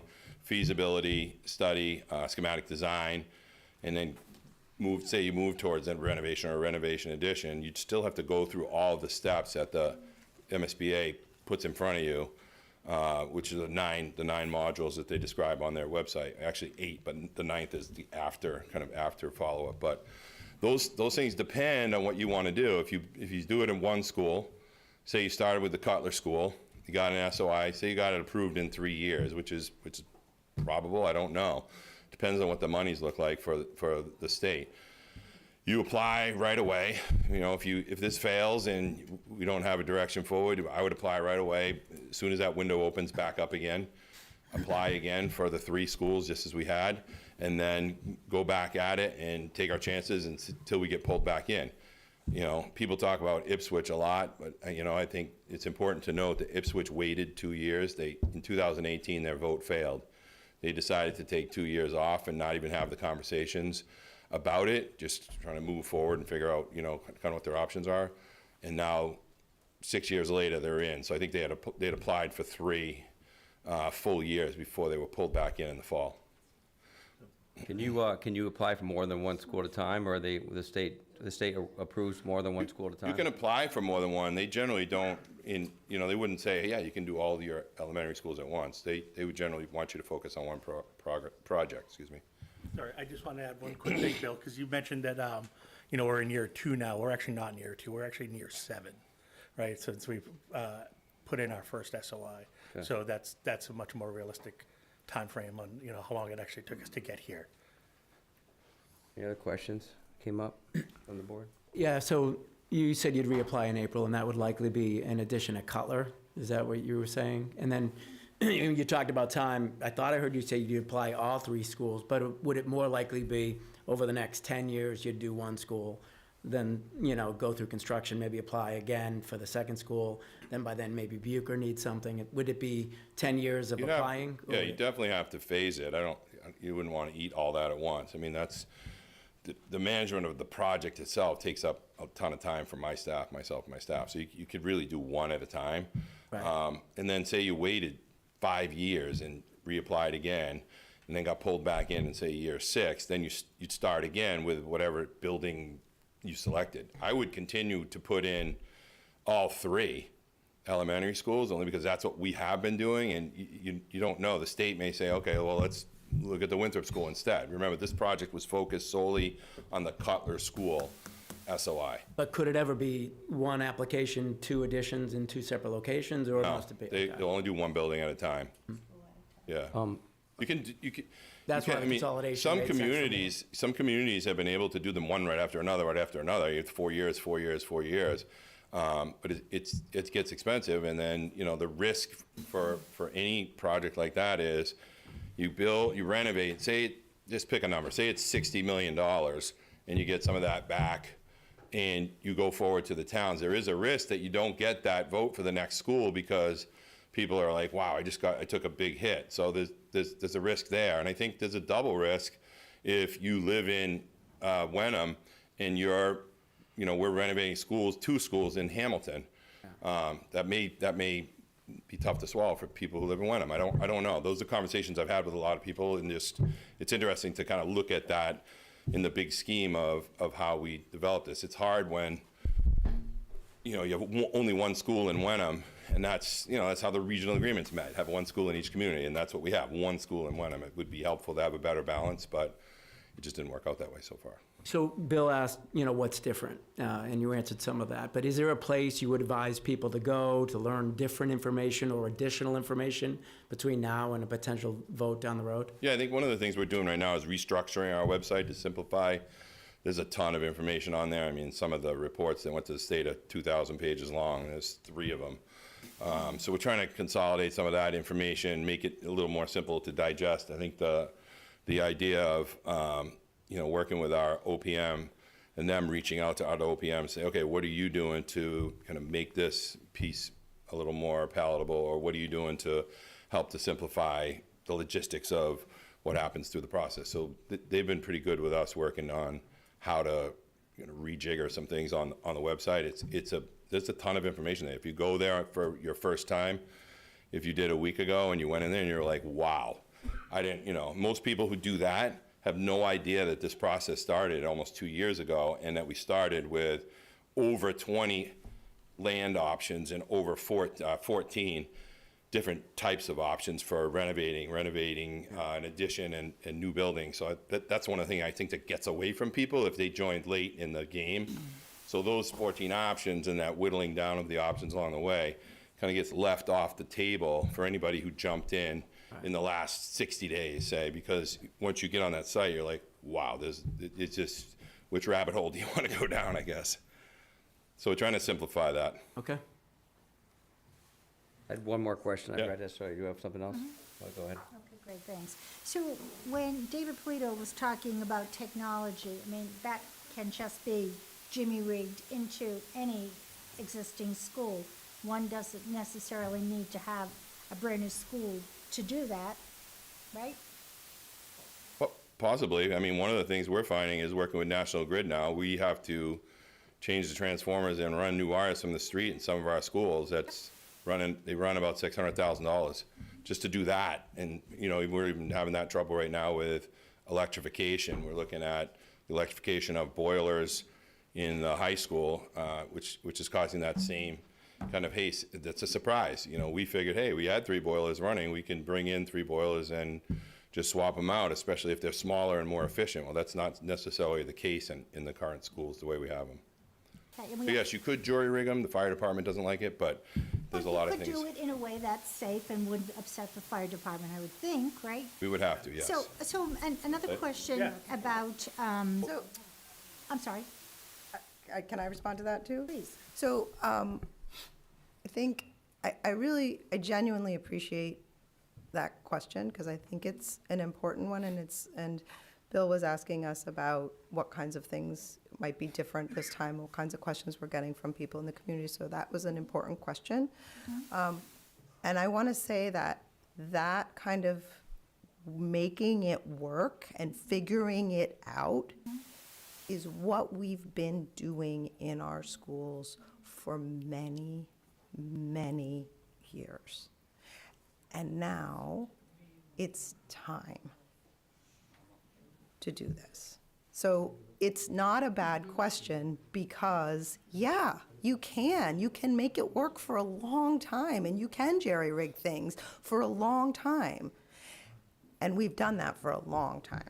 So I think it's an important question, and that is one of the things that I would have highlighted in answer to Bill's question about what do people need to see that, like, yes, we have been doing that, and we've gotten to a point now where we can't just keep doing that. Okay, well, that's your opinion, doesn't necessarily That is in- reflect the opinion of That is in everybody fact in my this room opinion, tonight. you're correct. Okay, so then I just have two other questions. When we talk about kids needing to be displaced from a potential renovation, it's my understanding that we have significant excess space in either the middle school or the high school. And so it seems to me that those could be reasonable utilizations of space to accommodate young children who certainly will need accommodation. And secondly, part of doing a project like this, a renovation, addition renovation, yes, you do have to build in logistics, and there are people who have a lot of expertise in that. And my opinion is, let's find a way to do it and not put up roadblocks and say, oh my gosh, we have to do this and this. Yes, we do have to do this, and I think everybody in this room understands that there are difficulties. You ask a question, please. This is a question and answers thing. Sorry, Rosemary. Questions. Curious. Rosemary, we talked about this format. Order here. We talked about a format tonight. It's question and answer. They're here to answer questions. Rosemary, please ask them a question. Finally, my last question is, there are just a multitude of projected overrides next year, including a significant one for the school district, who has to accommodate teacher contracts. And so my question is, how do you, as an educator, expect parents to support an enormously expensive consolidated school and overrides in the towns and in the schools? I mean, where is the, geez, this is a lot to ask of people. And I don't think anybody in this room, Eric, is saying that they don't want to provide functional buildings for our children. I have a family member in the school, and I definitely would want him to have the things that he needs. But there comes a point where, how are we going to do all this, Eric? It's a great question. I think the bigger scene.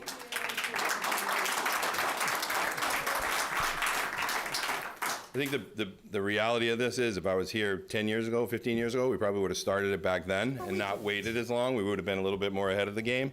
But the bigger piece of it, we're here now. We've neglected these issues for 25 years or so. And we're not going to gain anything by waiting and continuing to wait, because we've talked about growth and exponential growth of construction industry issues that we're concerned about, inflationary issues we're concerned about. So all those things are going to continue to accelerate. So do you stop and wait until the time is right, or do you continue to move forward? I think the reality of our teachers and the community has always agreed that our teachers are a very important asset, and they're willing to do what that has to be done to keep our teachers in our classrooms. And that I think we're at a level right now where our teachers do a fantastic job, and I think what we've negotiated with them is appropriate to keep them not only in our community, but within the realm of competitiveness with the other schools in this area. So I guess the bigger question is, we've got to do something. we can't wait any longer, and this is, you know, one of the ideas that came forward, and it's not everybody's idea, I get that, but I think in the big scheme of things, this is not something to wait on. So, I just will comment that I have read in the projections for the next year that just the teacher's salary alone is projected to be a $2 million increase. And that doesn't include the needs, the natural needs that occur within the schools, anywhere from 3 to 7% a year. And so, just looking at the big picture, I think we have a little heel digging in here.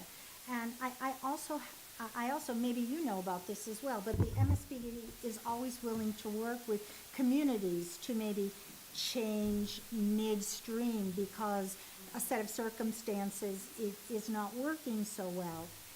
And so I think that just goes along with some of the other questions that the board has asked tonight, that it just, to a lot of people, seems untenable, Eric. And I worry for the sake of what the schools need. Yeah, if I just may, I'm sorry, Eric, I No, didn't no cut you off. Because there's a couple things I just want to make sure that we touch upon here that you asked about, Rosemary. Excuse me, one of them, being, you know, when you actually just stated that we have to talk about this new teacher's contract, and then in addition to the teacher's contracts, an additional 3 to 7% every year. You have to remember that our 3 to 7% every year, whatever that may be, is largely the teacher's salary, right? So it wouldn't be in addition. It wouldn't be in addition, right? It would be as part of, right? So it would fall within that 3 to 7%, you know, just to throw your numbers back out.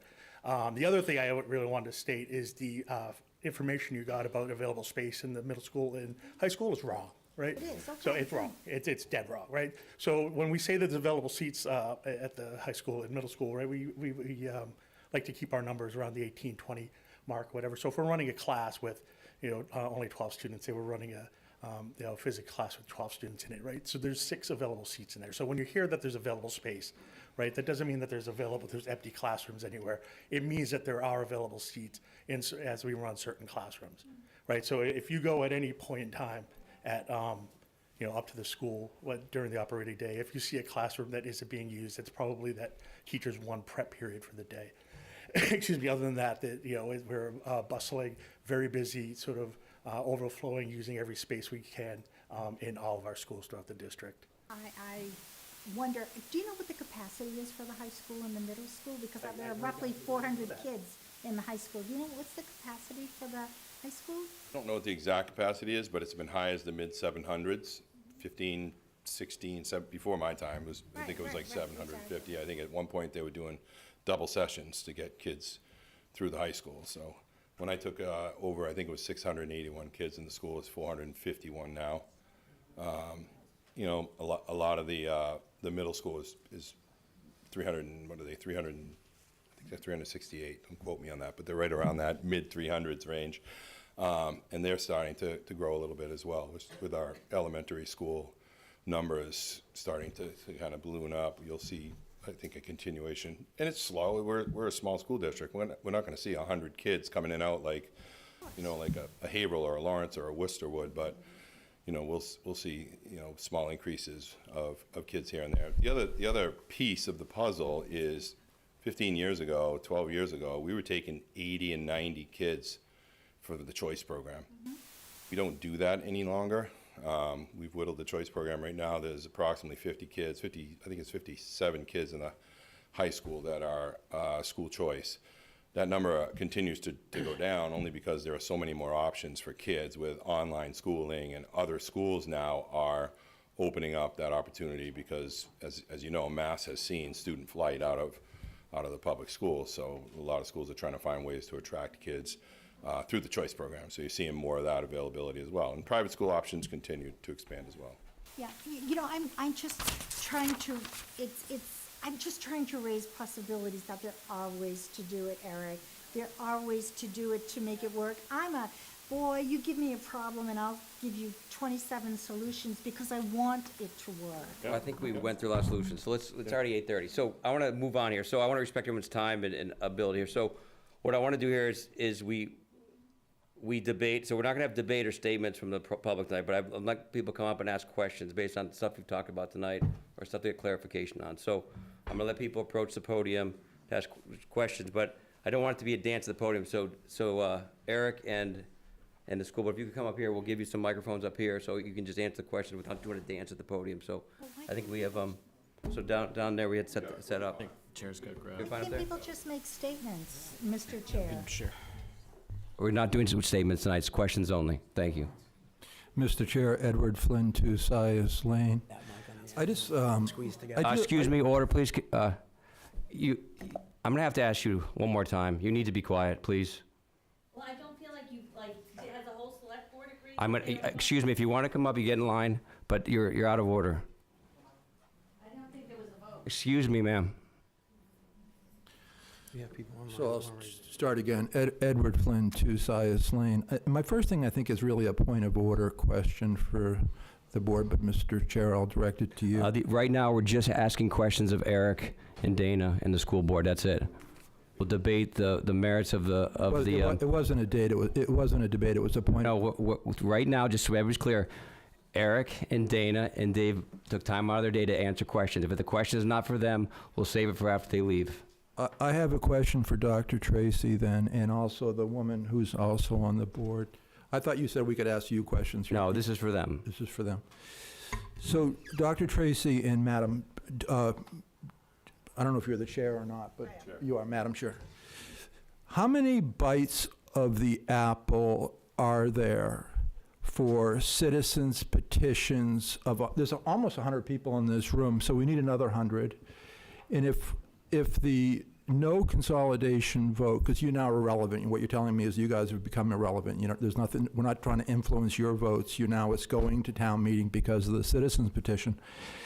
I'd like to know if the vote goes in a way that we are not happy with, how many days do we have to file a citizens petition to demand a vote in 45 days? Because I'm hearing this endless. Endless.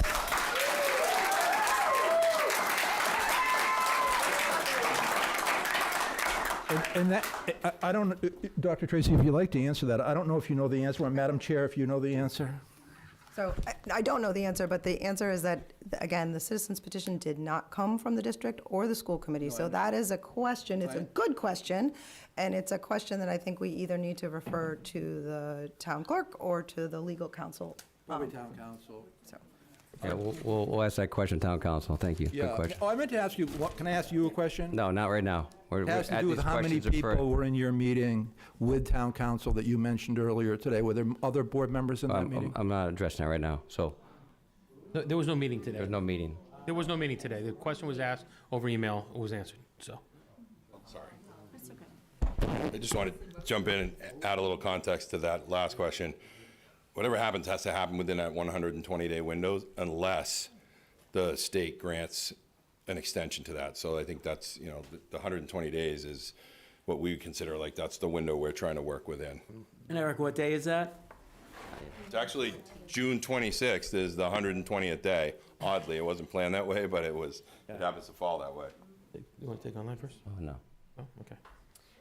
Michelle Ortolani, 39 Mudge, and I have heard you say that you've dealt with, it's actually a question, so just bear with me, with conditions for so long, and I believe it's true. You need to change the conditions. I'm well aware of that, but everything can be upgraded, and if we look just in the past 20 years, how fast technology has come, and if it's going to take 4 years, 6 years, whatever, to build a brand new one with all that money, to put all this new technology, by then it's going to be outdated in 5 years. So I'd like to say that what we have, we can upgrade. Please ask a question. Absolutely. Please ask a question. Now, This is it possible? Listen, this is not going to work if you guys don't ask questions. I'm What going to have is to the end the debate. difference? So I please want to ask do the this. question. What is the difference for us upgrading and remodeling and adding on for more space to make the amendments what we have, and instead of a whole new building that in 10 years may be outdated? Because according to this, PBD was redone in 2004 to 2010. We're only 10, 15 years later, and you're redoing it again. Now they're building a whole new. You're building a whole new building, which will last, technology-wise, how long is that gonna last? 50 years. No.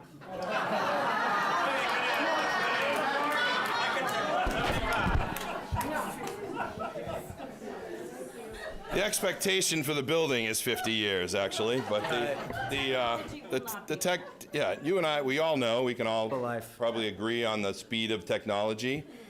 Just AI alone is outpacing, and it has always outpaced public education, and will continue to outpace public education for the next 100 years. It is what it is, because the technology costs more money than we could ever spend to keep up with it. So schools use a lot of the technologies that they have. They squeeze blood out of rocks. I mean, we had smart boards that were designed to last between 5 and 7 years. We were using them 10 and 12 years later. We just finally upgraded them. So yeah, you're right, the technology does upgrade fast and change quickly, but that's part of anything you do. Even if you do a renovation, you're still gonna end up having to replace your technology at intervals. We do it with our computers now. We have a 7-year cycle on computers for any of the computers in a school district. So it's a plan. You plan for those things, and it's a continuous cost in anything. Public buildings, corporations, town offices, technology will always be a continuous cost. Thank you. Robin Reyes, 66 Woodland Mead. I have a handful of questions, and they're all questions. So the first is, in the figures where the school committee and the superintendent, and this is on, I presume, the revamped website, in the figures where the cost of remodeling versus building, they always put right alongside the cost of the Winthrop School and the cost of Bucher, along with cost of Cutler. There's no scenario on the table right now where we're talking about remodeling Bucher and Winthrop. So the question is, why are we doing that? Should that be updated? Second question, how confident are we in a 2-year construction cycle? Would you put your money on that? It's a question for them, but you know I'm looking at you because you said you're in commercial construction. I understand, and this is part of the question, that the school cannot be built. There will be activities that have to be, reorganized because the kids at Cutler will still be in school.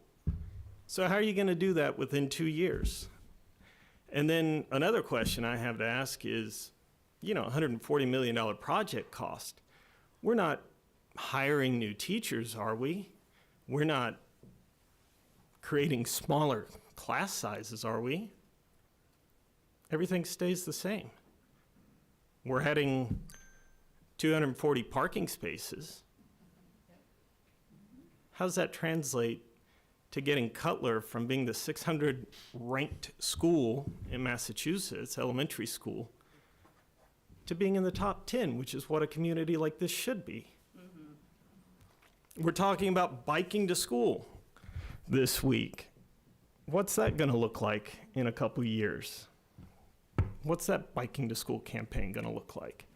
A lot of conversations from these folks up here, and I'll conclude very quickly, talk about what is different, what is the new information that's out there. Someone like me, I've got a 4-year-old daughter and a 12-year-old son.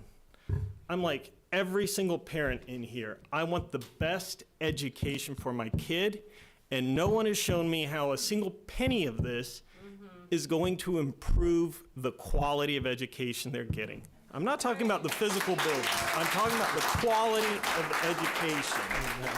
All right, I think you asked 5 questions, so let's give Eric and... The question asked was, what's different? Well, let's give him an opportunity to I'm answer the more question. informed now than I was before. Let's give him an You opportunity guys to ought answer to the be question. careful with what you ask for.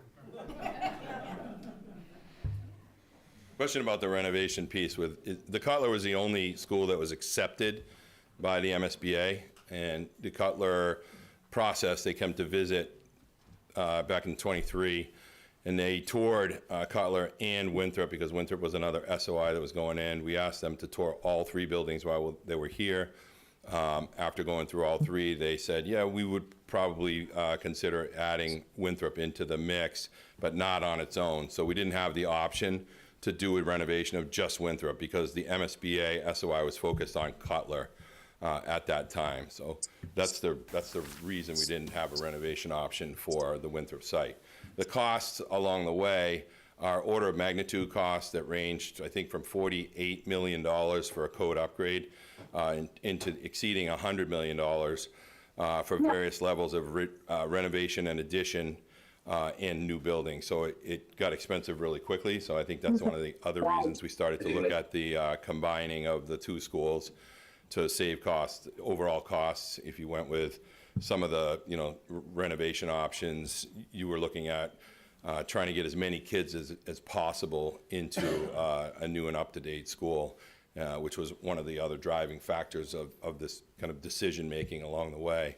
So as we looked at it, using Bucher as a preschool early childhood program is perfectly suited for that, the way it's designed and size of the building, because we'd have anywhere between 9 and 11 classes of young kids that range in age from 3 to 5 years old, which is appropriate to have together in a classroom. The other kids would funnel through this new building, grades 1 through 5, and then 2 right off into the middle school. And we've talked a lot about kids not knowing each other at the elementary school, really until they get to the middle school. We have kids that never meet kids in the community unless they play a sport or they get involved in gymnastics or they're involved in theater.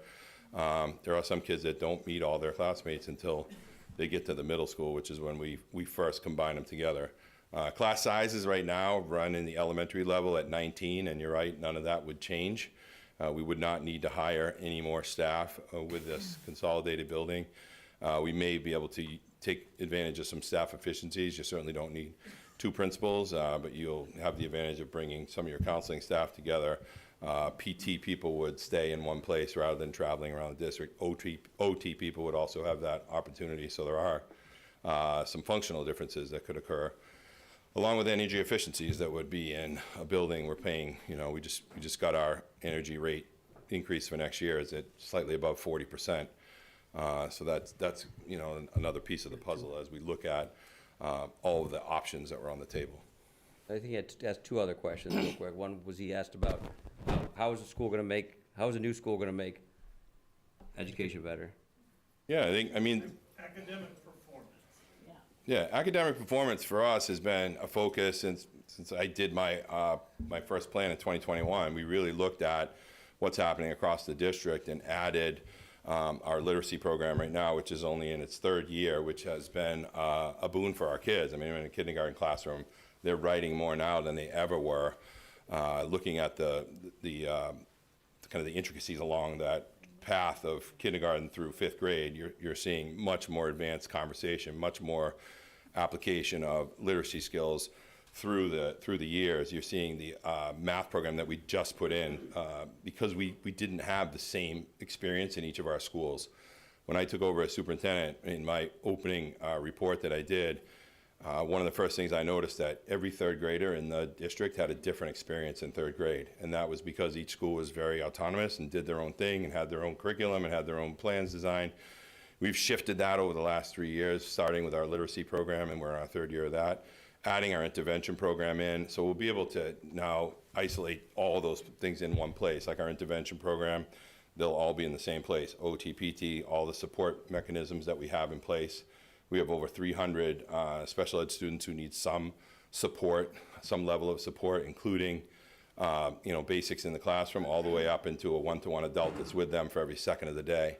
So those types of programs all become kind of in one place rather than spread out. We have all of our specialized programs in the Winthrop school, and they're not generally in any other school. There's no Castle program in the Cutler or Bucher. There's no ILP in the Cutler. There's no TLC. So these programs all come together, and kids in specialized programs get to be together with their peers, get the services that everybody else is getting, and that's been part of my goal, to be able to give kids services that they need that they may not have been getting, even 2 or 3 years ago. So. And you have plenty of bike racks? Plenty of bike racks. And I mean, the program for us works because of the volunteers that we have with our police and fire departments in helping our kids get to school safely every single day. Well, see, questions he asked, Rosemary. Next, please. Marissa Politas, this echoes a little bit and I'm nervous, 54 Beach Street. I just had a few questions. When you did the 14 different schematics, did you go through and cost and get estimates on both the ideas of renovation versus consolidation? Yep. You did? Yep. Yes. Yes. They range from 48 million up to the 100, it was originally 151 million Okay. back then. So I feel like we're all bristling about this number and it's huge and I totally feel for everyone about it. I myself went on the calculator and looked at it and was a little bit shocked. But what I really am frightened about is that we have one number and we know what that number is.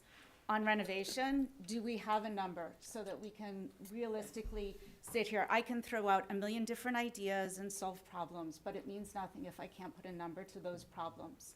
And I'd like to know, is there a place that, number one, we could look at the cost difference? What's going to be more expensive to the taxpayer? Yeah. Do you know? Oh, I have to. So, sorry, I didn't want to crowd you. Yeah, that's okay. So all the costs are on the website. The 14 different cost scenarios are out there. They are order of magnitude because you really don't get into detailed cost estimating until you get into the second phase of the program, the schematic phase, which allows them to look at how much steel you need, what you're going to need for electrical runs, roofing, rooftop units, what type of heating units you're going to use. So they're all called order of magnitude, and they do that fairly consistently across the school building and development companies that are doing all of this work because of the number of times they've done it. They have a good idea of what's costing them per square foot. MSBA also helps with that by continuing posting like what each project's square footage is, so we use those numbers to update. The numbers of the final choice are much more accurate because they were further into the process, the schematic design process. And that again is all on the website, all 14. But in terms of renovating 3 schools separately. Yeah. And not adding to them, we did not do that because we got away from that very quickly. Yeah. We looked, like the question you asked was, we didn't actually, the plan never got to that. So that number is fictitious right now because nobody ever did that study. Correct. Right. Okay, so I feel like at this point, we have a number, it's big, and everyone hates it. But what if we decide to renovate? We give up the $50 million, and then also we get more numbers that are even less palatable, and then we have more time. Like, I feel like we're sitting here and asking to, hey. What's your question? Sorry. I feel like there's a recommendation here that has been made, yet there's opposition. And how do you plan to make sure that that is understood by the public? What are they getting for these numbers instead of just hating the number? Yeah. How are you going to make them feel confident that this is a great option for the town? I think part of that reality was the idea of stacking debt on debt on debt. There are 3 entities in this calculation, no matter what: the town of Wenham, the town of Hamilton, and the school department. Each of us has major financial impacts coming our way. The future of water in our districts is a big number down the road at some point, I'm sure. So all of these things start stacking on top of each other. So when we said, okay, let's take the debt we have now, add in a $50 million renovation, and then 5 years later, add on another one while we're still paying a 20-year note on the first one. So now you're stacking another renovation. Say we do the high school roof, and we go to the towns to say the high school roof's gonna be $2 million, $3 million. That gets stacked on top of those 2 numbers. So it just continues to stack, and if you continue to go down the line, that debt gets stretched out between 30 and 50 years of never really coming down the slide. And when we're trying to just focus on the consolidation, it's kind of the big bump at first, it slowly comes down. There are gonna be other debts along the way that these towns will have to take on, both on the town side and on the school side. It's just because it's the position we're in with a number of projects that we've all talked about at our meetings. I think the closest document that'll get to what you're talking about is what the Wenham Finance Committee put together, that 7-page document that actually looked at if the consolidation were to not go through, here are our options of renovating one school at a time. Do we pay for it out of our own funds without going through MSBA? Do we go through MSBA for 1 or 2 of the programs? But it actually maps out with escalating costs what the actual tax impact is for the taxpayer. And my understanding from that analysis was that they found the consolidation consolidation option to be the least impactful compared to the other option of doing all 3 schools. But there, I know on their website, they posted that document. I think it's like 7 or 8 pages, and it goes through their analysis. So FinCom is, sorry, Finance Finance Committee. Committee. Oh, yeah, Finance Committee, sorry, yeah. All right, great, all right, thank you. Beth Hurd, 270 Asbury Street. I have a couple questions for the school committee, and then I have a question for the select board. Why would we ever spend $142 million to build a building that's on the wettest part of that property? It was tested during a severe drought last year, and we're concerned about spending money, but I'm not a builder or an architect, but I'm very concerned about $142 million being spent in a really bad location. Can you address that? So there were a number of looks at the property, if you will. We did, I think there were 26 different bored into the property, holes that were drilled into property, up to a depth of between 3 and 26 feet. Yes, they did hit water. They would probably hit water in most of our properties if they dug that deep. But there was also, we asked Semiotis, which was a firm that does consulting around these borings and floodwaters, and they could find no connection to the river that was floated out there for a while being under the site. There's nothing there. The site is not in a floodplain, according to all the records going back to, I think, 50 years back. So they felt comfortable that that building would be appropriately built on that site. People do cite drainage issues, but I think one of the things people have to keep in mind is when they do put something there, whatever it may be, they have to address those issues for a number of reasons. We have 2 septic sites, 2 septic systems on that site. One of them is in the place that everybody, continues to say that it's flooding. So it's one of the many mitigation tactics that they'll have to use with anything they put in there. Any new building, any renovation, they're still going to have to, look at water infiltration. They're going to have to look at where does water go when it leaves the site. All of those things get studied as part of the process. I'm going to ask my next 2 questions, and then the school committee can come in and respond to the first question. I want to know why our voices were ignored. There were 1,000 people who signed a small school petition, dozens upon dozens upon dozens of letters to the school committee last year, 50 or more citizens attending multiple of the school committee meetings before they chose to go ahead with this. There was even a professional survey company that came back saying there was a 58% were opposed, 40 strongly opposed. So we could have changed gears last year, and that is what we asked, and we were very clear. And it's very upsetting that we weren't listened to, so I would like to hear why we were ignored and continue to be ignored. And then I have a question for Bill Olson. How is it determined, and was this advertised as just Q&A? I wasn't aware that it was just Q&A. And do you normally make a decision as a whole select board, or just as the chair you decide?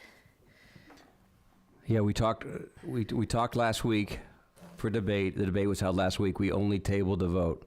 So No, I'm debate was just held last asking- week. No, right, but so my question is it's not, that it wasn't the wasn't a decision? question. We had the debate last week. So, okay, so, and the whole select board doesn't get to discuss whether we're going to discuss We it? set just we set an agenda. Okay, and Select board on the sets an agenda, it said it was just going to be Q&A tonight, because that was, I think a lot of people who came had no idea it was just going to be Q&A. We had the debate last week. Okay, so the agenda doesn't say it. All right. Yeah, well, And if they can explain why we've been ignored, I'd appreciate it. Yeah, that's a good question. Hi. Thanks for the question, Beth. Beth is right that we got a lot of feedback from the community. We got a lot of emails of people that felt a whole variety of ways. And Beth knows I am pretty diligent. I've responded to Beth's emails about this project, and I've responded to other people in the room, I think, about your emails. We got a lot of emails in support and against. When it went to town meeting, I think you saw, it's a divided community. more than 50% of the people in this community voted in support. And I hear what you're saying, that the people who voted in opposition and the people who wrote us are people in our community too. You're correct, right? There is more than one opinion in this community. I do want to address the poll. Beth is also correct that we did a poll about a year ago. There were several options presented in the poll. Things like renovation, consolidation. The results of the poll, and I hear you before you start, there were lots of problems with the poll, it's true. But the results of the poll were that no option met a majority. The people did not want to do anything. And when we got those results, the school committee made a decision, I'll speak for myself, that I felt very strongly that if we had to do something, and so we went with the preferred option that was recommended through the process. We brought it forth because we felt it was the best option. So I hear you that you feel ignored. I want to say I've thought long and hard about all different sides of this.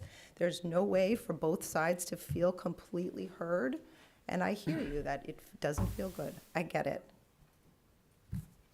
We're going to alternate now between online and in the room. So, Joe, can you... Tom Martin, if you want to take yourself off mute and take your hand down.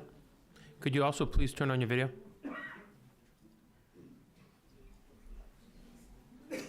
Or you can choose not to ask a question now.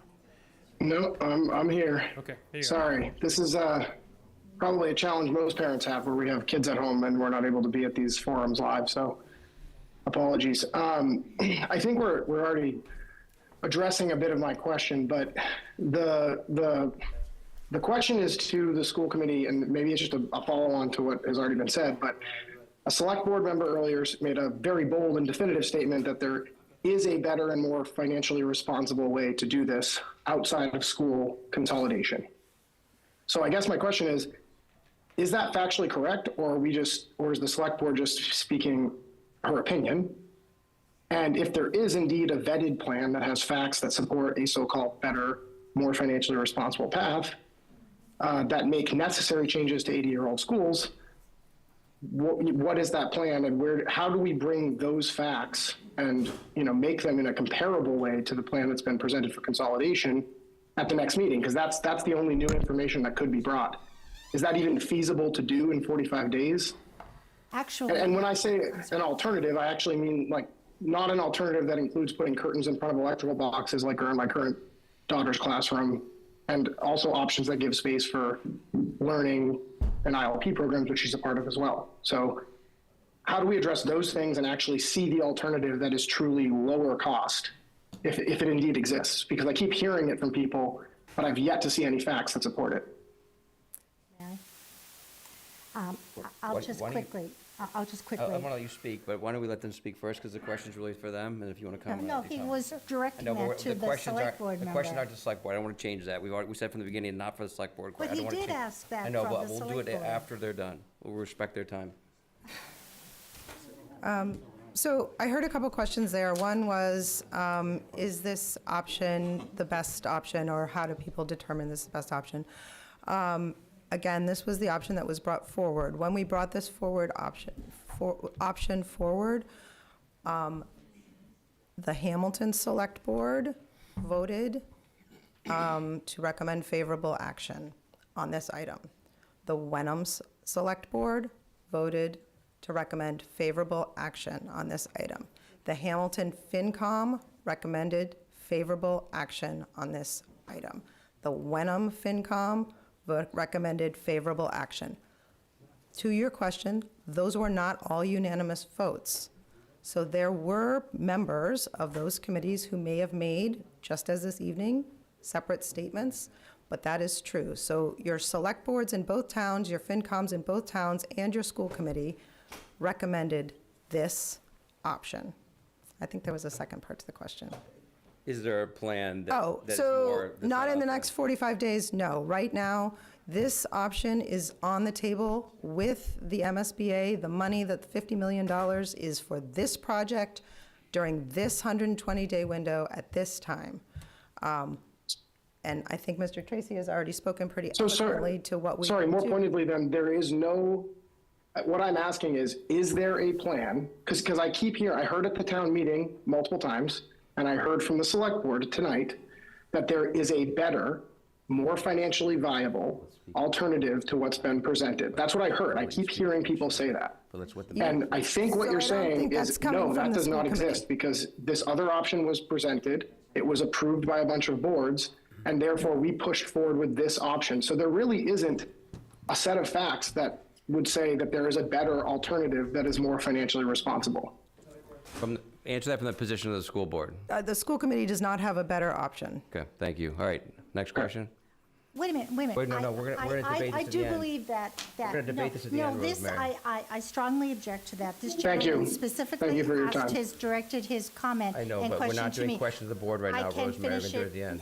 I think that's unfair, and I should be Hear able you, to but address it's gonna open up a his can of concern. worms. Could we have a, Excuse me, I do think. there is Mr. no Mar- reason for shouting like that. We're gonna, The board members are having a I just conversation. wanna address debate Mr. at the Martin end. quickly. The board's gonna debate at the end and can answer questions, but right now, the questions are for the school board. That's it, and I made that clear from the beginning. Yeah, I just think Mr. Martin brings up, I think, the elephant in the room that everybody is wondering, because there's a lot of like facts or not facts out there. So the question everybody has is, are they just numbers that are thrown out? Is there any sound data that would say, this consolidation plan is fiscally responsible, hitting the most number of students, and the cost of upgrading and maintaining 3 facilities going forward is more or less? Because that's what everybody keeps asking, right? So I do think that's hitting the nail on the head, is what he But just what she asked. said from the school board Yeah. was, no, they don't have a plan. Right, but I do think they have a thought, because there were 14, 15, 19 different things looked at, including renovation, and they're gonna jump right to addition as well, that there's an idea that 48 to, 80 million, I heard, per building, the sum of those three would be greater than, what we're spending now. I think that, I just think that's an important point. I don't want to just skip over it. I think that I can answer his question in 3 sentences, and I would like to be able ahead. to do that. Thank you for your question. I was the person, obviously, who discussed that there are other more affordable options, and I will point you to the Welch Elementary School in Peabody, which had a complete gut and renovation and a 250 square foot addition onto the front of their school. So it was a 59,000 square foot building for about 400 students. And the total cost of that was under $40 million. At that point, at that time, maybe 4 years ago, it was $34 million. The MSBA kicked in over 50% of that. They kicked in about 17. I asked about this town. I didn't ask about Peabody. Well, So that answer wait. doesn't Rosemary. answer my Yeah, question. Let's stop this That's conversation. That's why I want to go into ridiculous. debate That right is now. ridiculous. This is not a debate. That is So, ridiculous. It's an Ro- MSBA Rose, project. we'll debate this as a board when they're done asking questions. I'll let you speak at that an point. MSBA But- project. But It's I didn't relevant. want to open up this can of worms. It's questions for our Okay, school I've got board. several questions. I'm just going to ask them really quickly. Okay. Lisa Terranova, Woodland Mead. Why does my vote not count? Why does my vote count less than a yes vote? Why is the democratic process being undermined? Why are we throwing out the results of 2 town meetings where nothing happened to invalidate the What vote? question do you have for the school board? All of them. But the- I'm but the- asking them. Where on the agenda did it say we were relitigating the issue tonight when there is no new information from the school committee or the school board? I don't understand your question. Why? Can you please ask the school board a question that they can Okay, I will ask the school board a question. Why has this issue been allowed to get to the point where now the fabric of our towns is being ripped apart? This has gone so far past having a consolidated school or renovations or anything else. And anyone in a position of power could have put a stop to this way back on April 5th. ballot questions that were a nullity had been put out by school committee members. One more time. Can you please ask a question to the school board? I have asked about 5 or 6 of But I them. haven't heard a question yet.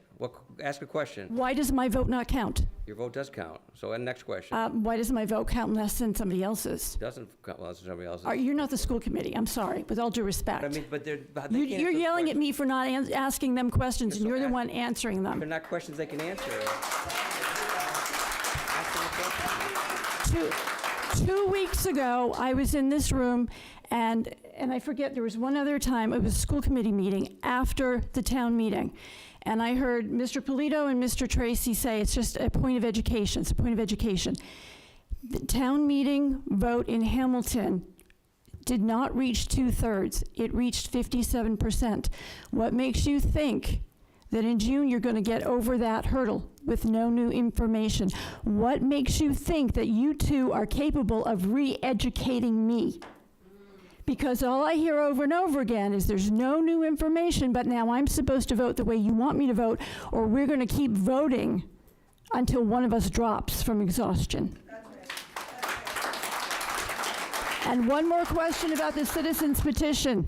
Okay, that's going to come up on June 9th now? Is that, no, June 14th? That's the next topic Okay, of great. So if we start another citizens petition tomorrow, we can have another special town meeting vote on the 15th, another one on the 16th, 17th, 18th. How much money as a community are we going to be spending on special town meetings just for the school issue? It's a great question. Thank you. We're gonna talk to our council about it. Does anybody want to address her question about? Actually, one more thing. You don't really need to answer any of my questions because everyone in the room already knows all the answers. But thank you. All right, so let's go online. So, Bib Sinha? Can you take off mute and put your camera on, please? If I'm mispronouncing your name, I apologize. Bib Sinha? Here we go.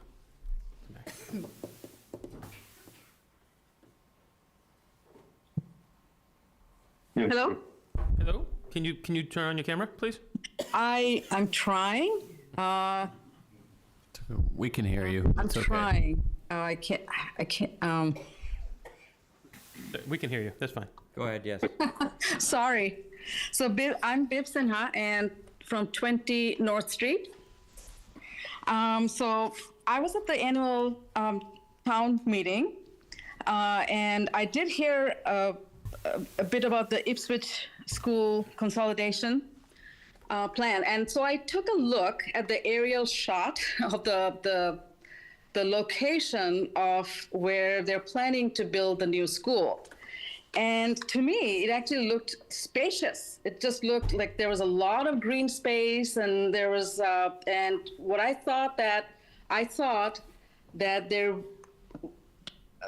should not be serious traffic issues.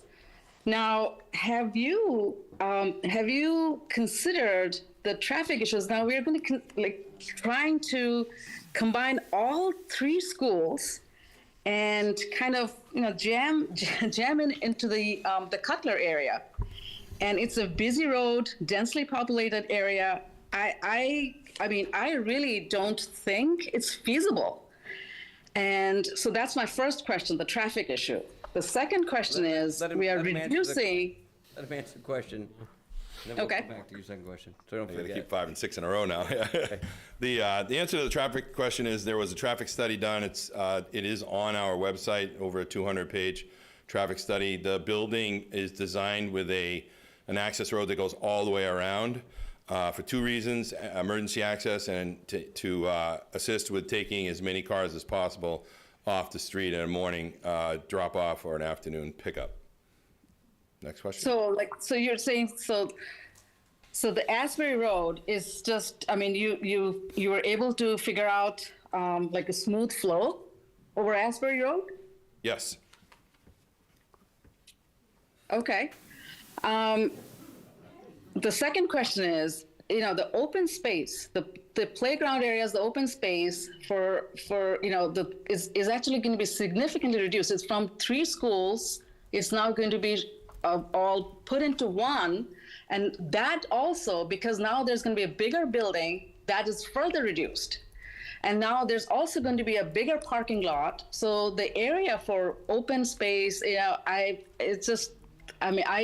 don't see how you can ensure a happy environment for kids. But I know this is a difficult question perhaps. No, we've it came up at town meeting, so Eric, why don't you address that? Sure. That question's come up several times. One of the things that we keep having to clarify is that not all the kids go to recess at the same time, it's what happens now in our schools. Excuse me, sir. We run. Excuse me, sir. Multiple lunches. You have a conversation outside, please. We have. I'm done with it. We run multiple lunches for that fact because our cafeterias aren't big enough to hold all the kids that are in each of the elementary schools now. So that's it's something that we deal with every single day. We rotate 1 to 2 classes outside when 1 to 2 classes would be in the cafeteria. So that would be the same at the new school location as well. I just want to quickly add, so that you can visualize, the completed consolidated school would have a Little League-sized baseball diamond, a wall ball area. It has a first grade playground and then a playground for the older kids, and it also has 3 youth-sized soccer fields. Oh, excuse me, 5 youth-sized soccer fields. So we're going to be approaching about hour 45 minutes into this question and answer session. I see 1, 2, 3, 4, 5, 6, 7 people in line right now. Is there anybody else who hasn't stood up yet that's waiting to stand up last? Because I would suggest, so please, I'll get everybody in line right now so we can cut it off at that point. So if you want to ask questions, stand up, and I'm going to cut it off at that spot. Yep. Linda Preston, All right, 288. great, thank you. 288 Highland Street. We have given already the understanding that when we voted for the middle school and we voted no, those who didn't like that vote and who didn't get the required number of votes arranged for a second vote. And when that vote didn't go through the way they wanted it to, we voted a third time. And at that point, the middle school was passed. And my question is, how many times can citizen petitions be signed for a revote such that it has the same 2 articles with the upcoming meeting, and the people of Hamilton and Wenham, regardless of the fact that those who voted yes was a majority, that wasn't the issue, it was 2/3 vote, which was not gotten. So how many times will we have to go and vote again and again till the other side gets what they want? And our vote won't come.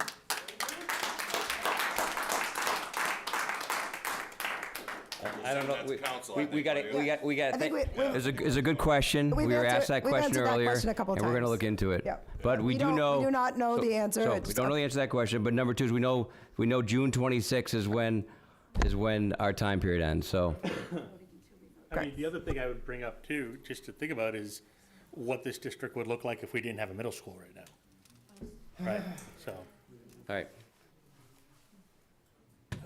Jack Davis, 57 Lower Street. Simply have one question for the school committee, and it's a process and procedural question as to what the voters in this town might expect to happen between now and June the 26th.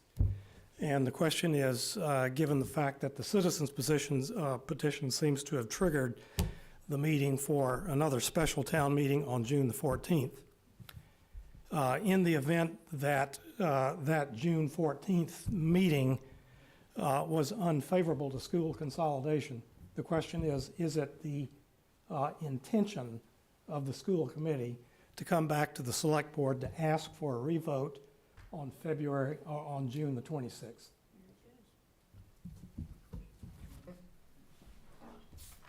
So that is not something that has come before the school committee, but I will just, it's a rule. I can't say how, I can't tell you something that hasn't happened, but I'm going to answer.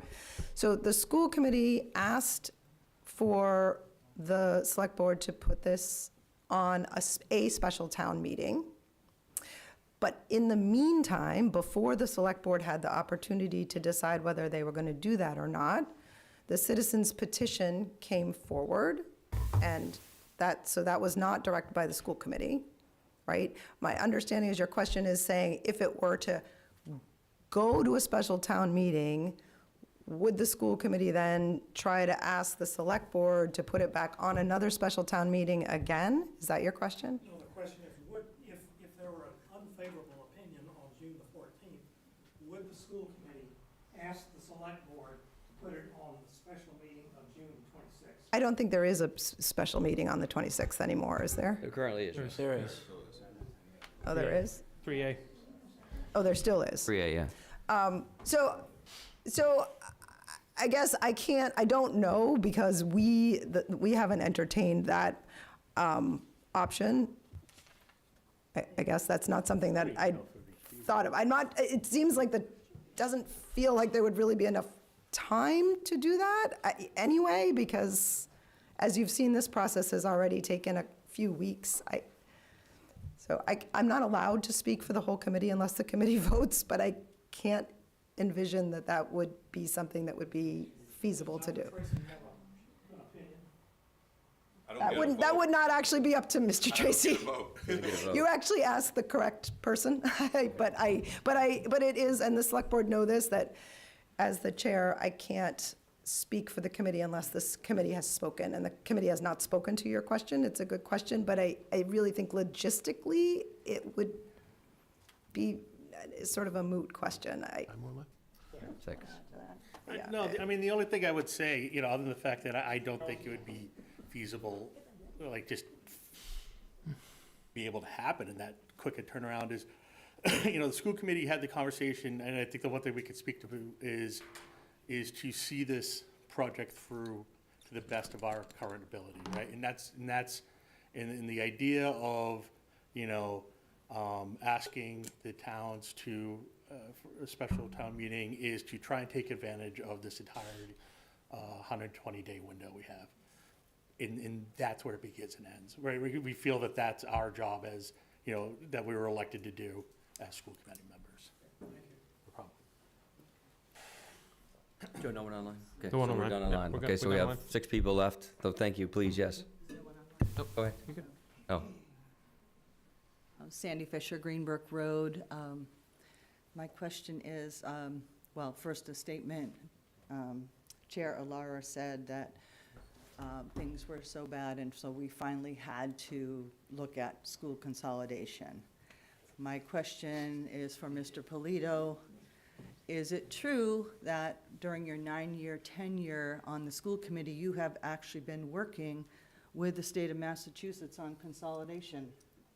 Have I personally? No, Why did you tell me that at the last meeting that I went to? I never told you that. You did. I'm sorry. Well, no. Please tell me, because I'm happy to tell you, I've been working on this project for 8 years. I was part of the first SOI, right? So I would definitely. sorry, can you, microphone, Sure, because sure. people online, sorry. Yeah, no, I mean, I have no problem telling everybody that I've been part of this project since day one. Excuse me, with the first SOI. In fact, met Joe at our first visit with the MSBA up at Cutler. Excuse me. So we've been going at this for a long time. What I probably had said in that conversation was it was at that time that we were talking to the MSBA that they had suggested, including Winthrop in our future SOI, to try and, because they tend to be more favorable in choosing a school or in helping out where they can sort of combine and try and get more bang for the buck, right? Because it's their job to sort of give out these grants, but they're trying to help as many people as they possibly can. You know, so that was definitely a conversation we had, but the idea that I've been working with, that I wish I was that cool, so.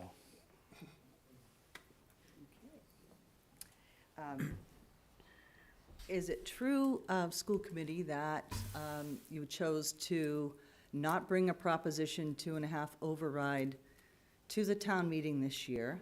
Yes. Because if it was presented with a school consolidation vote, you thought both of them would fail. So you did you, in fact, put off that Proposition 2.5 override to next year, which will then be even a larger price tag? No. No, every year we go about an entire budget process, and we see where we can, you know, what we can do to maintain that our budget stays below that 2.5%. And so that's what it was. Did we discuss at times that if we had to do an override in a project at the same time, that chances of it, yes, but that doesn't mean that we always purposely try to avoid a 2.5 override. That's sort of what we do every single year. I was at the meeting when. All right, so you answered your question. It's not a debate. Yeah, that's what we Yeah. do. We try to not have overrides. All right, next question. Yeah, no, I'm telling you, we do, every time. I'm telling you right now, we try not to have overrides. Is it true that there are going to need to be further repairs on schools, different projects that happen? We've heard, a couple of weeks ago, we heard about, well, we've heard several times about it, the fact that the high school roof needs attention, needs repair or replacement, and maybe in a couple of years further, the middle school roof needing attention. We've talked about security, need for upgrades. We've talked about other upgrades in the schools.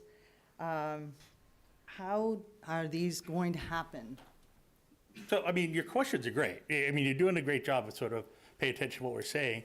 I just sort of want to turn it back on you and say that these are the issues we have to deal with every single day, every single meeting we have, right? Holistically, how we're going to deal with these issues as a district, right? And so the part of the reasoning behind why we chose this project is trying to take a couple of the older buildings offline, right? Because yes, there's going to need to be maintenance constantly on every single building, right? As soon as this new school building is going to be, at some point, there's going to need to be, right? And that's just part of this thing, right? And then it's our job here, it's their job, right, to try and look at all these issues within the town, within the school district, right?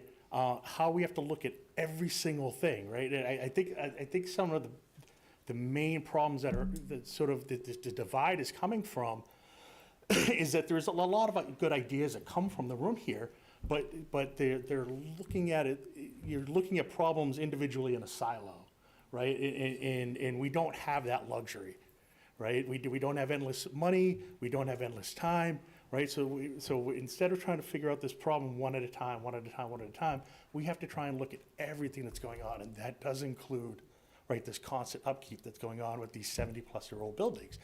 And that's why this idea of, you know, combining two of them, taking two of them offline is going to take that much more of these constant upkeeps offline, right? So that's part of the thinking, right? So I think you're right on base with everything that you're saying.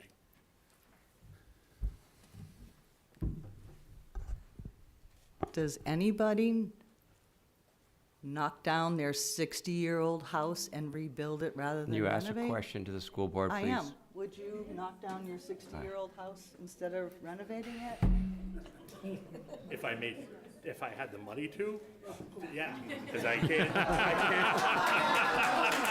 Listen, I just put in, I mean, it's a great question because I have 4 kids and 3 bedrooms, right? I would love to be able to put it in a 4-bedroom house. Let's All my kids stick have the their own questions and debate to something that's relevant to the project. Well, and, let's see, this other one is, so we're hearing that the schools are in such bad condition. Are they structurally sound?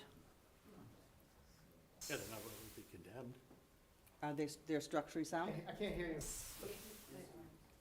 They're in no they're not about to be condemned. We do a good job at keeping up with them the best we can. Because I have been hearing that we finally got to this point, and it sounds like desperate, that what we need is a new school, and that's the only thing that's going to solve it. So the question is, not from me, from someone else, who let the schools go into disrepair? And, you know, after years of apparent neglect, we need to have a new school. So who let the schools go into disrepair? Why is there not some sort of renovation plan? And how would this happen with a new building? Is that going to just go into disrepair and then we turn around and say, oh, now we need a new, you know, Bucher school or a new whatever school, because we're not doing our due diligence in repairing the buildings that we have? So I encourage you to think really carefully about that. I think I just answered And we that do question. not have, I well, literally you just said answered that you question. would, I think I can help. yes, thank you. Of course. First of all, please don't hold me responsible for the sins of my predecessors. We are, you know, really looking at those things. That's an important piece of the conversation before we even started this process. Like, what maintenance plans do we have? What does our maintenance and facilities director look at? How do we prioritize it? So we put together, in January, the school committee just passed a new plan for any of our capital improvements. So that gives us now a process of submitting them all in one place, bringing them to a committee that's combined of school committee people and select and FinCom people from each of the boards in one place so that everybody can transparently see. And this was a question that came up from FinComs to say, you know, how are we going to manage this? So we developed this process that we'll now use for all of our schools, including the new school, to be able to say, what are the things that we need to know, like just general maintenance, changing filters, changing out, you know, water bubbler filters, changing out ventilator filters and things like that. There was no plan up until 2 years ago when we started to say, okay, we know we have X amount of end units in for ventilators. We need X amount of filters per year. So now we're planning ahead for that. We have all of that stuff that's actually coming online. Same with roof repairs. You know, as roof repairs come up, we're looking at how to weigh the option of, do we look at, you know, different levels of roof repair? Do we just fix the holes, or do we need to come in and repair? You know, the high school needs to have a full repair because we've been putting between $30,000 and $40,000 a year into it each year. So we are working on that type of a plan. It'll kick off with the next budget season. We'll have a prioritized list of everything that's currently on the table, if you will, from the school side.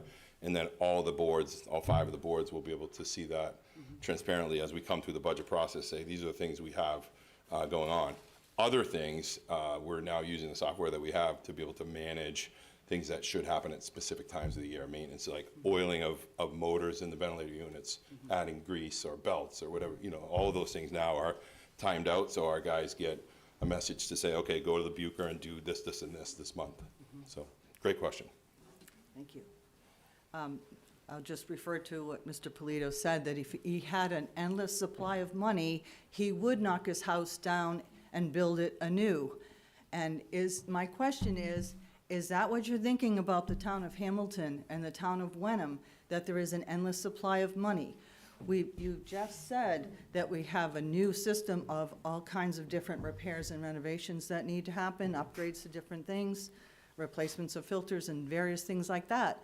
So how is that, how are we respecting the general populace of the town, that both towns, by putting a huge project forward, all the while we know these other things still need to be done, and we're only talking about the schools, because that's all we're allowed to talk about here. But we all know that there's huge issues with the water, et cetera, and there's other issues in town. These aren't the only town buildings that need repair and renovation and all of that. So my question is, how are you respecting the people of the town when the people have said no? I mean, I think we answered that already, so. Nobody else online? And I just want to say, the gentleman in the back, we cut it off at the gentleman in the brown jacket is the last person.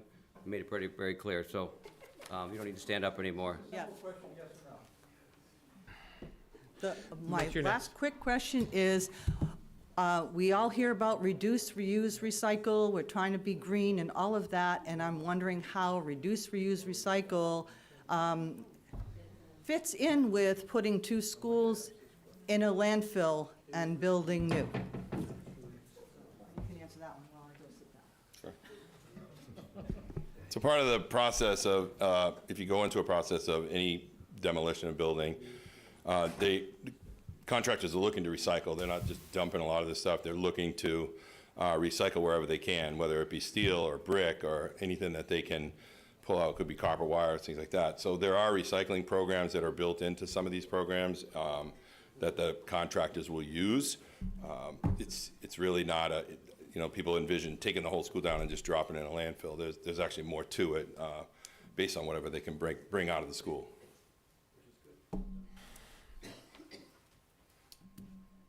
Hi, Linda Mastriani, 23 Maple Street. My question for school committee or Mr. Tracy, if we don't get the new consolidated school and we need to do renovations at, let's just say, Cutler and Winthrop, because we're not talking about Bucher for the consolidated school, can we bring everything up to ADA compliance? Can we fix all the electrical and the tech stuff, which is actually what my job is, and get that up to where we need it to be? Can we add the spaces that we need? Can we fix all of the things that need to be fixed so that our kids can get the education that they need and have that cost us less money than it would cost us if we give up the $49 million that we're getting? Is it gonna be more expensive? Yeah, probably not. Right, it's probably, we're not gonna be able to do it cheaper. Right, I think one thing that you sort of mentioned that I think that Eric didn't sort of touch on in the last questioning is that, the ADA compliance in these schools, right, we're legacied in because these buildings are so old.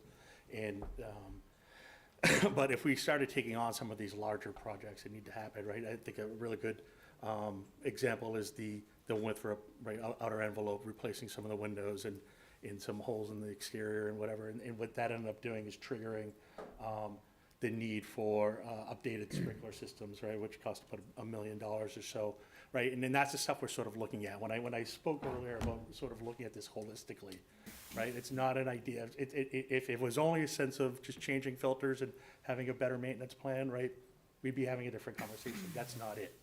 That's not it, right? So these are 70-year-old buildings. These are 70-year-old systems, 70-year-old electrical systems, right? And you start touching these, right? And again, we all do this at home, right? We live in New England. We live in 100-year-old houses. You get into one thing, I updated my mudroom and had to replace 2 walls because of, wind damage. This is what we get into when we run into stuff like this in here. And it adds hidden costs, adds hidden costs, adds hidden costs. The value that comes from a new construction is that most of that cost is upfront. Are you going to run into things? Yes, you always run into things. However, it's a lot easier to plan for ahead of time, right, as opposed to just going into these maintenance programs. I think part of the question as well is if you decided to take a project on without the MSBA, you got about a 20% value of the building window based on the master procurement laws and the bidding laws that we're bound by. So when we look at a building and any building project, when you cross that 20% threshold value of the building, the current assessed value of the building, which the Cutler's, I think it's valued a little over $8 million or something by the town. So once you hit $1.6 million in repairs, you now trigger ADA compliance upgrades, mandatory, and fire and sprinkler upgrades, mandatory. Before you did anything else, those things would have to be completed once you cross that 20%. So if you did that at each school, you'd start to wind up pretty quickly. So just to clarify, sorry, last question. It's actually going to be cheaper for me to get a better school by having the consolidated school than it would be for me to pay to update 70-plus-year-old buildings. My father's 80, he went to Cutler School. My father is 80 years old and was a student at Cutler School. things have changed, but it will be cheaper, yes? So the answer to that is, I think, has been better answered by both of our FinComs who have done that work, and their answer was yes, that this is the most financially. Mr. Olson, didn't you already say that renovations numbers really have been drilled in yet? They haven't studied them. That's why she's reaching to the FinCom. Yeah. But you want to get up there and ask a question, you missed your turn. I know, thank you. All right, next. Just ask them from the side. Hi, Kelly Fay, 23 Allen Road, proud Hamilton One Regional graduate. First, I'd like to thank you all on the Select Board, Superintendent Tracy, and the School Council for all that you do for our town.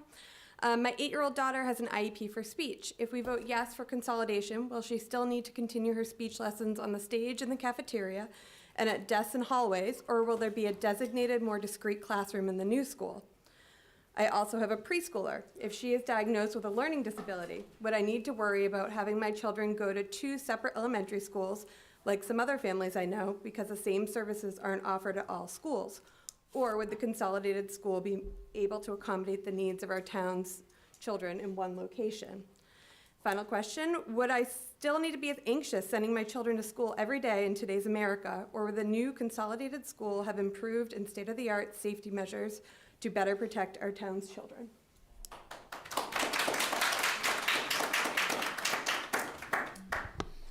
So the answer is really yes. The opportunity to give kids and staff appropriate spaces to educate our kids, to help them with their disabilities, to support their issues that they may run into along the way is important for us in the design of the current building. We put 7 classrooms, smaller rooms that are meant for interventions, and those interventions could be speech, they could be interventions for literacy, interventions for math, which are all things that we do within our buildings. So these small intervention rooms are shared by every 2 classrooms, and they give us the opportunity to keep kids close to their current classroom, get their services, and drop right back into their classroom without having to go anywhere else, like on a stage or in a closet or down the other end of the building. So that's really the answer. The security thing is huge enhancements from the front door on, where we have the opportunity to feel much more comfortable as a parent sending your kids to school every day, knowing that there are multiple kind of hurdles to jump through to even access the main office, never mind to get into the building. There's an opportunity to lock down every segment of the building individually so that if there's something going on in one section, you know you can lock down the other 4 sections. There's an opportunity for closing it off for even just for general community use at night. There's no one wandering through the school. If you go to the Winthrop School at night for an event, you can just about get around anywhere in the school. In this case, this is designed specifically so the community can still access the community spots like the gym, the stage, and the cafeteria without getting into any other spot in the facility. Glass is an important piece of it, and I think one of the things that we mentioned consistently with safety is the glass was developed as a result of Sandy Hook. Although it's not bulletproof, it is designed to be harder to get through, to break through, and that would be around the lower levels of the building, so that would definitely be it. I think the reality is you'd have a place where kids have undistracted, private, almost personal, much more personalized opportunities to gain interventions, to have their services delivered in a way so that no one's staring at them, they're not kind of looking around while they're getting their services and being distracted. So answer to those 2 questions are both yes. Thank you. Hi, Ted Ober at Gale Avenue. I guess just a few questions. On the renovations, I've been involved in many renovations and I agree with the previous woman, those concerns, but in many of the renovations, we addressed those concerns. So my question to the committee is, because you haven't been that enthusiastic about renovation, have you ever seen a renovation that you feel was successful or that you like?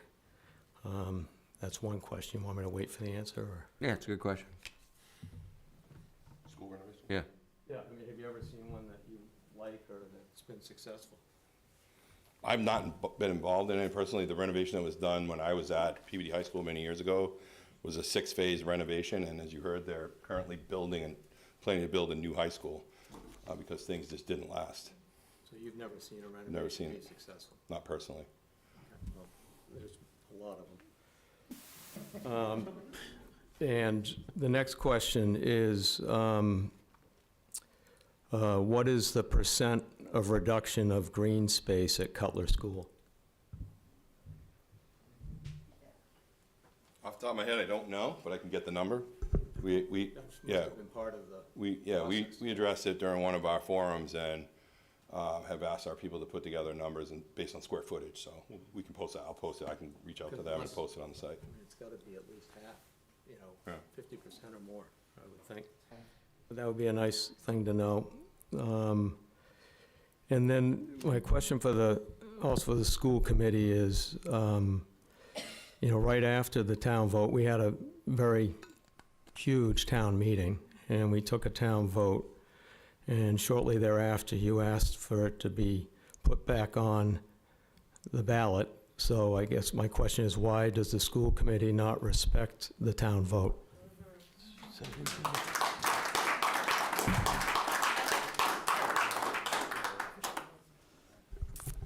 So I feel like spoken to this already, but I'll try again. So I understand, I really do, and the people that wrote to me, I wrote back to them, I do understand why you feel unhappy. I do, I really do. And the school committee had a very thoughtful discussion about, again, after hearing also from many, many citizens. So I'm not gonna, I hear your feeling that you don't feel like you were respected. I didn't view it as disrespectful, and I respect what you're saying. But we made a decision that in the situation where the majority, but not 2/3 of the citizens had said that they wanted this, it was difficult in a democracy. It's difficult when more than half of the people want something. It was a decision made by the school committee to ask the select board to bring it back to the people one more time. That was our decision. I hope that answered your question. It's an answer. Still don't think it's respectful, but that's all right. And then we came to a lot of the school committee meetings when you were debating the 14. Excuse me. If you want to have conversations, please step outside the room. We came to the school committee meetings when we were debating all the different options. And, you know, and I don't know, you said that's just how it's always been done. My question is, why does the school committee move forward in a process like this? Because it really tears the town apart as it's been done in the past. And we said at those meetings, you know, you're spending all this money and it's most likely going to get turned down. And we've spent $1.5 million of taxpayer funds to design something, when if you had just come to the town ahead of it and asked for what the town wanted, whether a consolidation or a new mega school, we would have at least had a decision that you could move forward on and assume that it would be voted in favor of. So I guess my question is, why does the school committee move forward in the way that they do? And hopefully not just because that's how you've always done it, but that's a question. I think the thing with working with the MSBA, it's a very prescriptive process. So from start to finish, they're really setting you up and say, you got to do this first, this next, this next. And we followed that process. We started, you know, with the kind of bigger picture of where in town. I mean, I remember emailing the town managers, town administrator, say, where in town can we fit an elementary school? Something that's, I think we were looking at eight acres, if I remember correctly, or larger. So we went through that whole exercise. We went through the exercise of taking the 4 design options that the MSBA gave us that they would support and we studied each of those options, and that's how we came up with 14 different looks at what we could do as part of the project. And then each step of the way in feasibility and schematic design ask us to whittle it down until you come to one preferred answer. Like, this is what is the preferred. So it's really a very prescriptive process. It's not, no matter what you do, if you go to any town, it's the same process, because you're basically following, okay, step 1 is this, step 2 is that, and it's laid out pretty clearly by the MSBA, and they have 8-module process. I do get that part. But, had you come to the town and asked whether we wanted to renovate or do a big mega school first, that would have given you, the information to decide what can go forth with the state to get approved, and knowing that you have a great chance for a positive vote. So I just think going forward, you ought to, I think, ask the people in the town what they want before you spend our money to design something that people don't want. And then last question. If it's relevant to the current It is. project. Yes, it is. Well, I think. But this wasn't relative. You talk about what ifs, could haves, but let's talk about the current project, please. All right, yeah. All right, you're talking about, in the current project, tearing down Winthrop School. And. No, we're not. You're not? No. I just thought, were told that it's gonna go to a dumpster, and you said, but they're gonna. I said that. No, Cutler. Okay, so it doesn't have to do anything with tearing down Winthrop? 0. Okay, and that hasn't been decided on? What? It's up to the Okay, I'll save my last question then. town. You want to answer it? I can You want try to to, answer yeah. afterwards. Right. Do you want me to answer? So, just to be really clear, if by some miracle this goes to town meeting and it gets passed, when the project's done, the property that the Winthrop School sits on would come back to the town of Hamilton. Before anything could happen there at all, we'd have to get town meeting permission. Anything. We can't sell it, we can't develop housing, we can't make a park out of it without going to town meeting. Simple majority of 2/3. Right.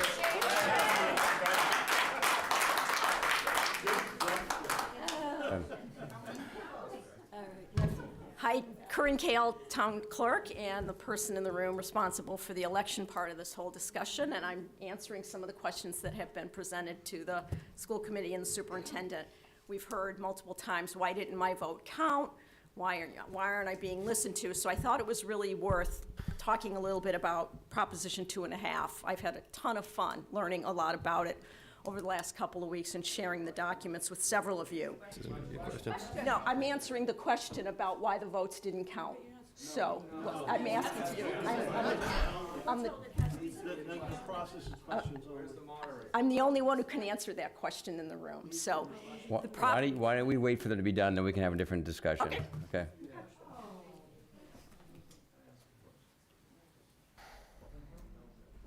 My name is Charlie Pepler, 53 Meyer Road. My general impression of this meeting is like Groundhog Day from the previous town meeting. It seems that the same issues have been rehashed. When part of what this is, and I heard you mention the fact that you feel as though we're not being respected. It's not about respect. I think it's about Can you authority. please ask a question, sir? The authority is how are the citizens supposed to, when there's Robert's Rule of Order gets to the end and he says, and so it is done, and yet it's not.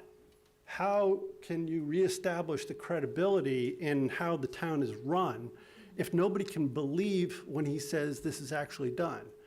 And for example, if there was other votes that were taken by the thing to table something, was there any knowledge that there was a petition already in process to sort of provide some cover? There's a lot of things that seem to be going on that are. You ask us a question, sir, and I'll try and answer it. How are you going to reestablish credibility? I don't know how to answer that question.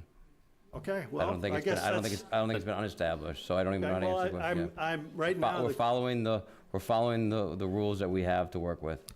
okay, So, well, if you don't agree with them, it's a different discussion. then votes don't seem to really. I hold don't much agree with weight. that comment, Okay. so. All right. Well, Eric, David, and Dana, thank you for coming. Appreciate your time. Thank you.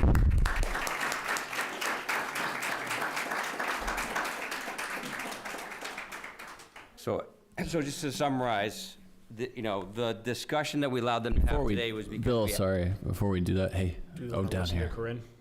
Corinne Yeah, we're said gonna have that that as she. part of the, Okay. as part of the special town meeting, she can talk about what that means, and she can bring that up as part of that Gotcha, debate, thanks. that discussion point. But what we talked, unfortunately, there was a question and answer session with the school board, so the next item on the agenda, Corinne, we can talk about your topic will come forward in terms of what a vote means for a special town meeting. You can talk about what counts and what doesn't count, okay? But part of the discussion that we had was letting them come answer questions, but really what's before us today is the citizen petition. So we need to have a motion and a vote on the citizen's petition. So Joe's gonna kind of walk us through the procedural requirements of us tonight in terms of the next step. So there was a citizen petition called under Chapter 39, Section 10 of Mass General Laws that compels the Select Board to call for a special town meeting within 45 days of the receipt and certification of the petition. The petition was received on May 1st and was subsequently certified by the town clerk, I believe later that same day. That gives us a 45-day window up until June 14th, at which time the Select Board must call a town meeting to address the two questions that were listed on the petition. Law does allow them to open the warrant for other things, but they do not have to. They have to at least have a special town meeting that addresses those two items in 45 days. So I would believe that the next step for the board would be to entertain a motion to accept the petition and with a recommendation for a town meeting date and time. And do you have anything to add about the certifying the vote or citizen petition or special town meeting, Corinne, that you'd like to state? As our clerk? So the process with Prop 2.5 votes, I think we've all experienced it many times, is a two-step process. So when people say, why didn't my vote count, or why aren't you listening to my vote, which vote are we talking about? It's a two-step process, and this is all from the Department of Revenue. The ballot vote is to authorize the town to increase its taxing authority. That has to be at a ballot vote per Prop 2.5. Doesn't bring any money with it. To appropriate the money, it is a town meeting vote. Both votes must take place. There's a thing called an appropriation election sequence. Some towns do the ballot first, and others do the town meeting first. As we know, we do the town meeting first. So we had our town meeting vote. Then when we had the ballot vote, as town clerk, my responsibility was to certify that vote and notify the Department of Revenue that the town of Hamilton did vote to give the town the authority to increase its taxing authority, period. It's the way the process works. The voters did vote 1,014 to 1,000 to allow the town to increase its taxing authority. So that is what I did. That's my responsibility. The DOR direction further says, again, back to this sequencing, if the ballot question passes and the appropriation fails, the ballot question is valid. And for a debt exclusion vote, particularly, the city and town has reasonable time to authorize debt for the same project. So I just thought it was important to clarify that because it's an excellent question. Why didn't my vote count? I think we can look back at the multiple votes we had on town meeting renovation, and both times town meeting voted yes. And then it went to the ballot, and what happened? It failed.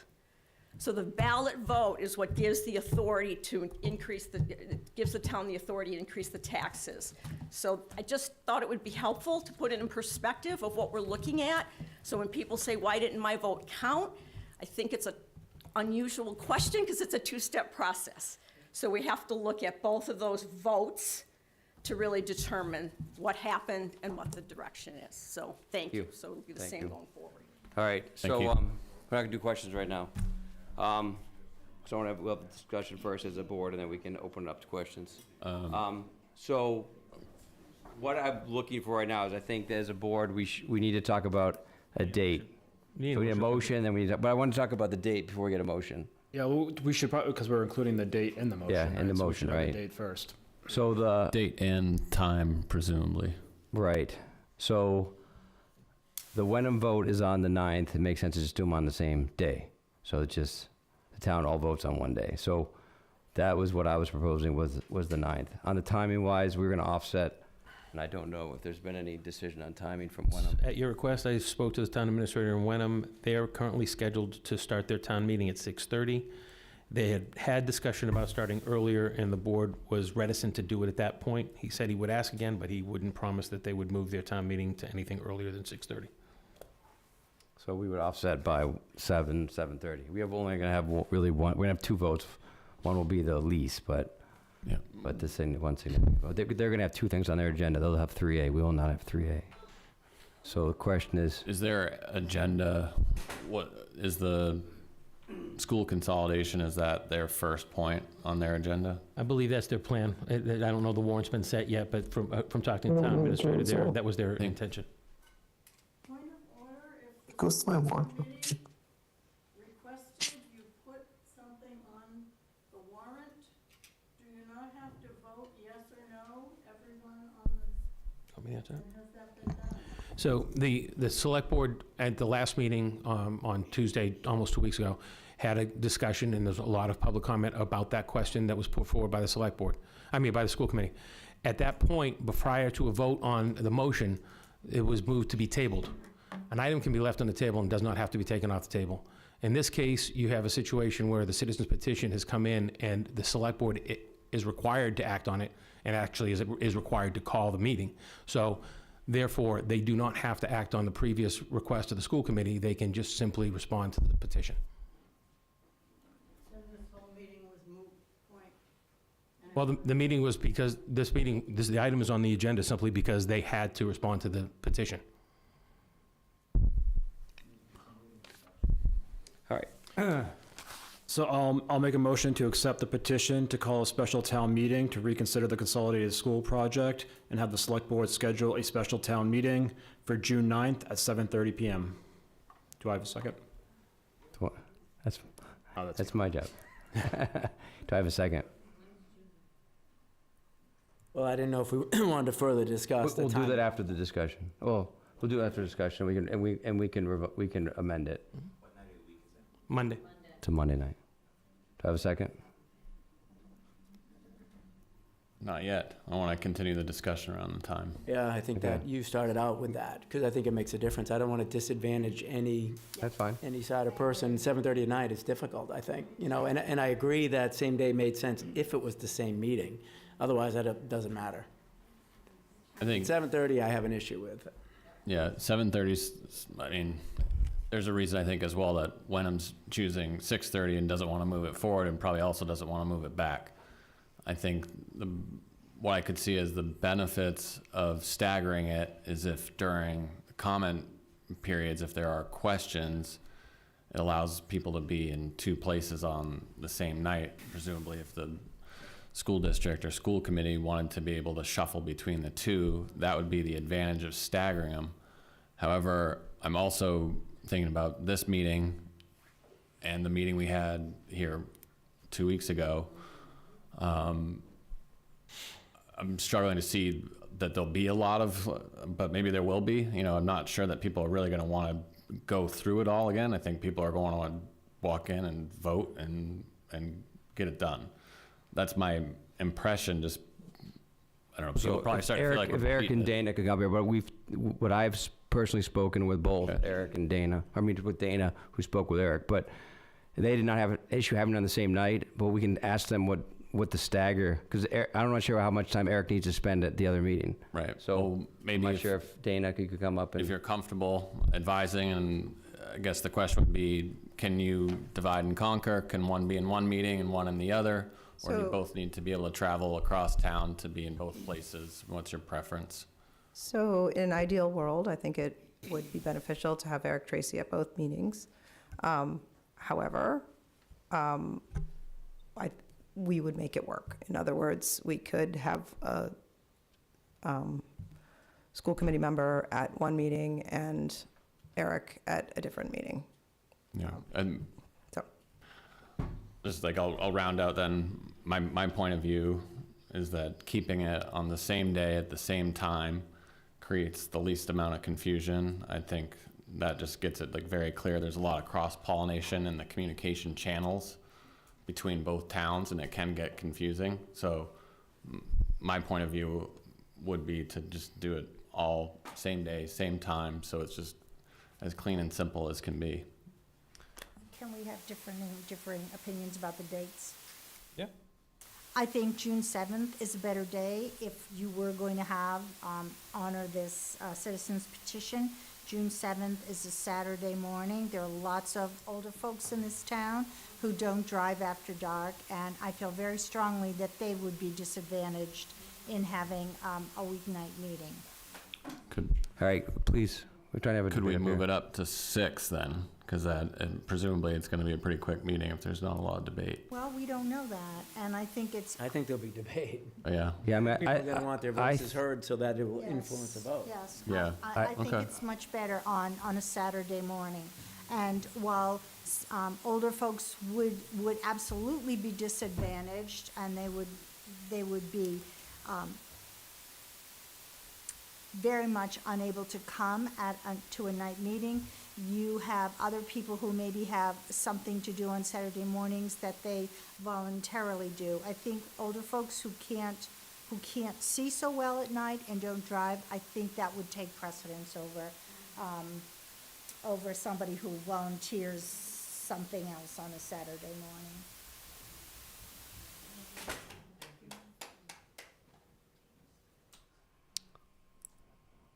Any other comments? I mean, my opinion is that the same day I think is important. Just a clear message in town. There's things that, there's events Once that. one vote happens, though, I think it's mute, the second vote, right? Can you elaborate on that, Bill? No, I don't agree with you with that. Yeah, it doesn't pass in one town, it doesn't pass. No, but if in- it does pass, I mean, I think they're Oh, I gonna be, see. we don't want one to influence the other, which is why you need to have them on the same day. But that doesn't. Same time, you know, I mean, ideally in the same room. I think 2 weeks ago when we talked about it, the benefit would be one voice, both sides, everybody hears the same message, everybody votes on that message. The minute you separate it, I think the day really doesn't matter.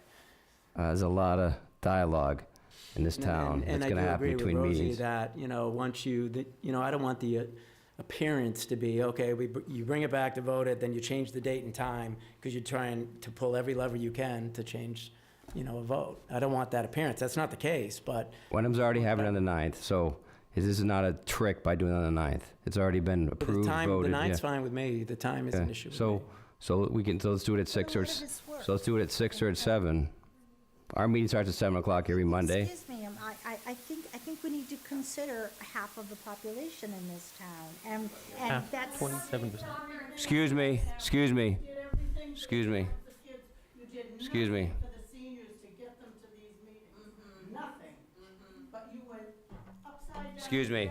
We're gonna have an opportunity for you to come up in a second, but Babysitting at Cutler. I hear you, but please, we're trying to have a discussion up here. It's not how we do things in this meeting. You know what, you need to hear it. We will allow at a certain point for you to come up and speak. It's an unfair disadvantage, Bill. I feel very strongly about that. I have a lot of experience as a nurse working with older people. I'm a member of the board of directors of the COA, and I hear a lot of seniors talk about that they won't go out after 4:30. It's I know. unfair to them. It is, but you're gonna, once again, in this town, you're gonna find fairness on both sides. We have meetings during, A physical Rose, inability is different than somebody who chooses to not be there on a different day.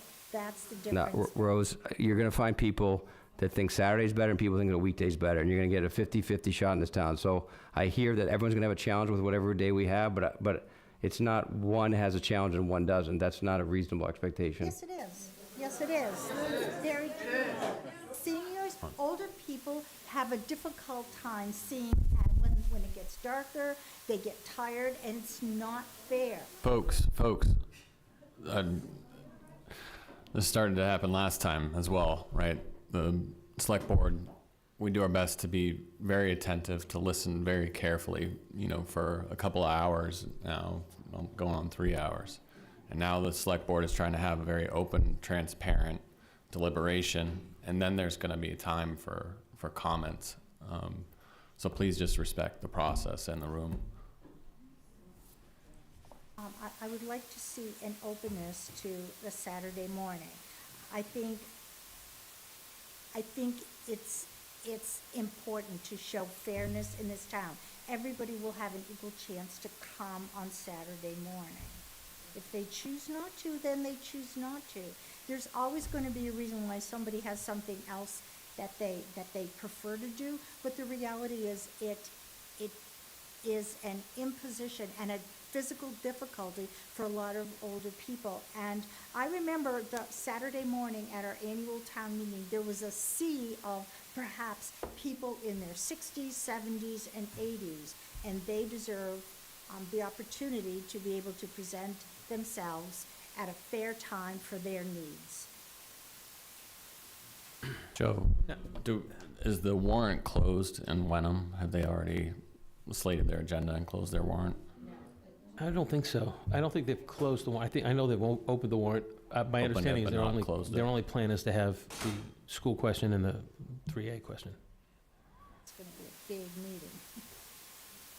Just curious.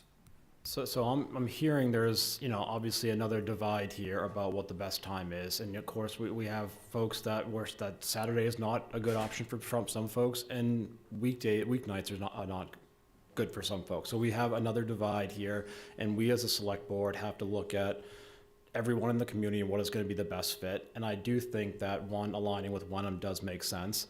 But I also think that we have to look at how we can possibly split the difference here and think about, do we do a weeknight but look at the earlier time and try and see what is the best time that's going to accommodate. No matter what, we're going to get pushback from someone that can't make that day or time, but we do have to try and accommodate everyone in this community that could potentially get out and vote. So I think that looking at the same date as Wenham, looking at the Monday night, but pushing that up to an earlier time, where it is, still lighter out at 6 o'clock and still able to have individuals come there at that time, not waiting until 7:30 when it's dark. I do think we have to try and accommodate and find a middle ground to actually allow the most amount of people to come and vote on this very important issue that's impacting everyone. So I would support Monday in an earlier time. Yeah, I think Monday at 6 would probably make sense then to offset it by half an hour, just to give Eric a chance. He's not going to speak for half an hour. Give him the chance to speak before he goes to the other meeting. I So. feel like I'm talking to a wall here. I Rosie, can't believe that Rosie, we're not such insensitive. Rosie, let's watch our language, please. We all have different opinions. It doesn't mean I'm insensitive. It doesn't mean I'm sensitive because we have a different opinion. It is insensitive. You've not heard one thing I did. I just didn't. We didn't agree. Because we don't agree doesn't mean we're insensitive to each other. But you're not hearing the needs I of a did hear, particular but there's a whole need of other people who want to do it on a weeknight. There's a preference, No, but there's that's a need. no. I for disagree. seniors. Well, People you of other. disagree because you're not sensitive to the needs. Please do not. It's not, Rosie. That's not appropriate.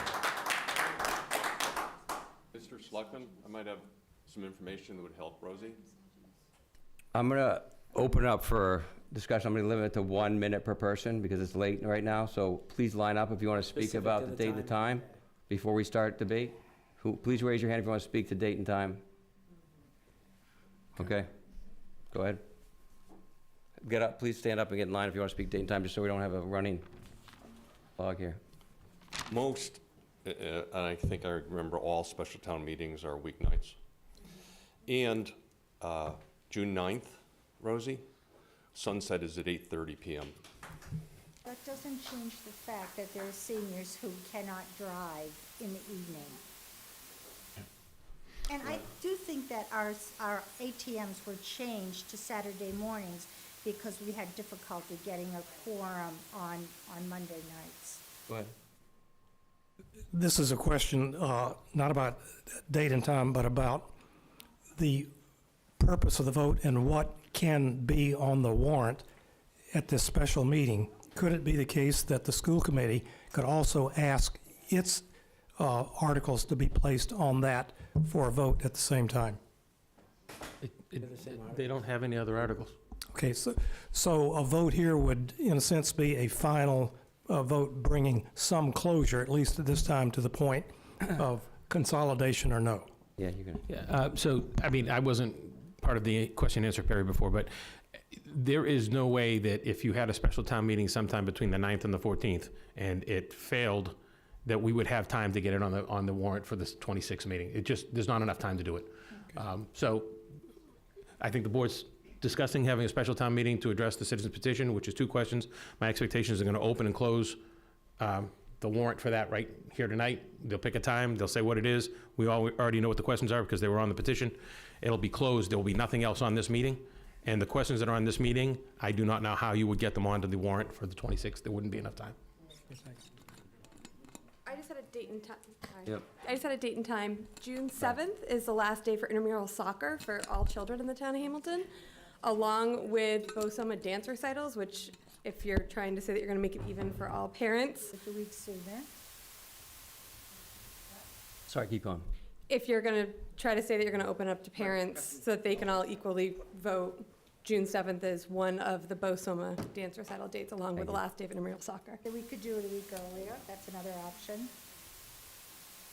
I just would support the Saturday. I think that's where we got a massive turnout for the town meeting, and I think it is, the most fair for, everybody and the seniors. There's a gentleman online. Mr. Fisher? Go ahead. Mr. Fisher, do you want to unmute and put on your camera?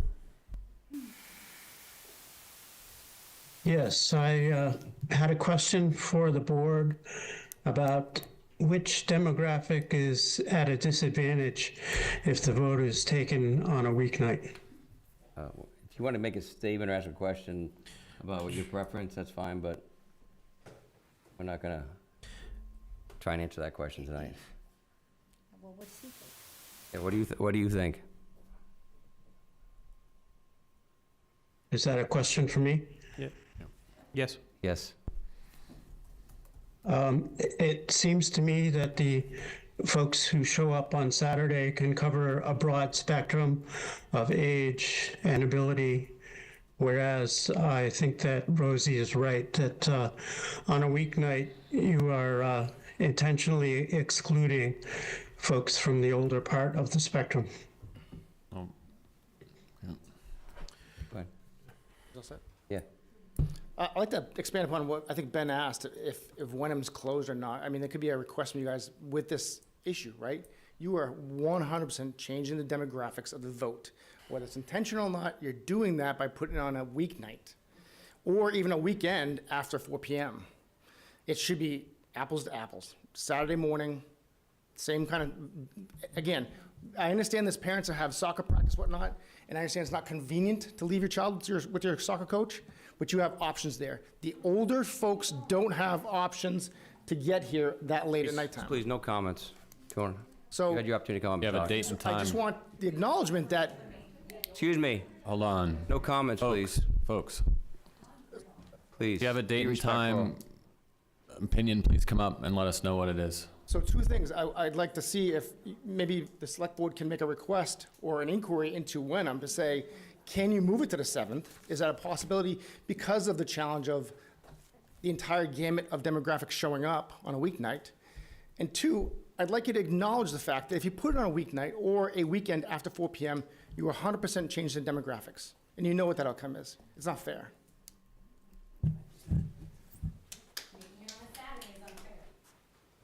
I don't know if we're still introducing ourselves. I'm Ashley Gladdy Chase, 254 Bridge Street. I'll just make a note. Saturdays in late May and June is graduation season, and if we're talking about trying to get the most voters out, I know of at least 2 local graduations happening on June 7th. There are likely more, but I know for sure there are 2. We're talking about grandparents, we're talking about older parents, we're talking about kids who can vote. That's a large demographic of people that are going to have conflicts on a Saturday in late May and June. Last person, please. Hi, I would just say that I Can I totally ask your name? supported, I'm sorry? Name and address, please. Sure, Siobhan Mannion, 15 Patton Drive. I work with a lot of elderly in the medical field, and it absolutely puts older people at a disadvantage between their cataracts, their glaucoma. They cannot drive at night, or even when it's dusk out, they have difficulty seeing and can easily fall, and they're not supposed to be out at night. And I don't think it's fair to put them in that situation where they are at risk medically, when other people, even though, you know, I've had to miss meetings because I've had other conflicts and had to work and do other things on a Saturday when there've been other meetings and important votes. But I understand that, but it's not, you're disadvantaging an entire group of people based on something that they cannot help. They can have, there's no mediation for it.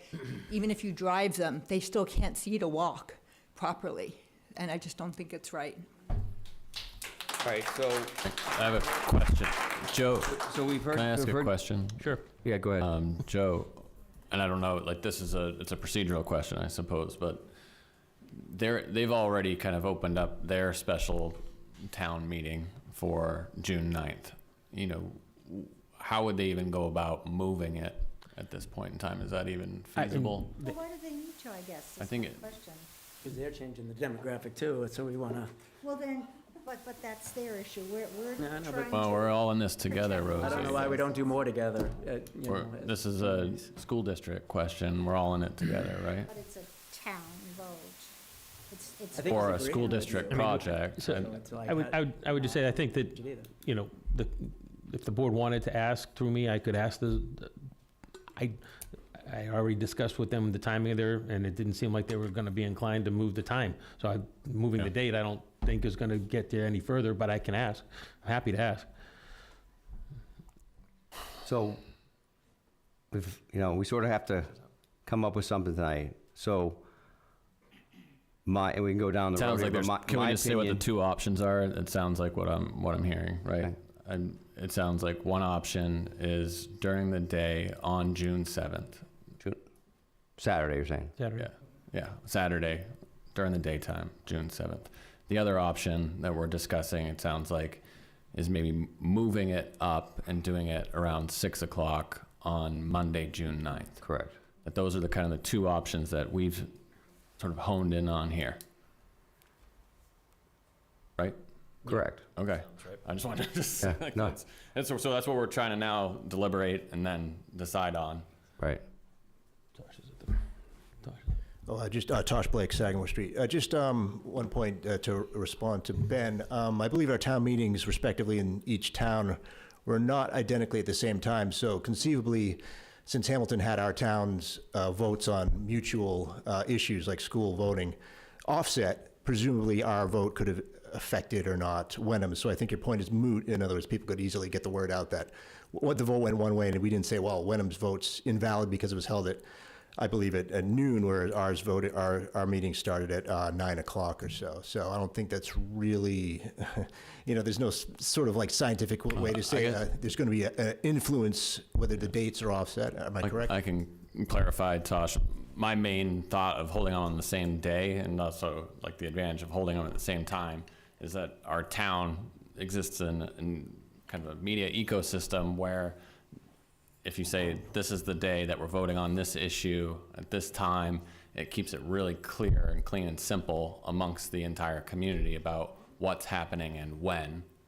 I wasn't trying to speak to any advantages or disadvantages or how the votes affect each other, that interplay, just Okay, simply I thought about that came up, communication. sorry. So I want to end public comment and sort of, we sort of have to make a decision and vote on it, one way or the other, right? So my opinion is that it should be on the same date, it should be on the 9th.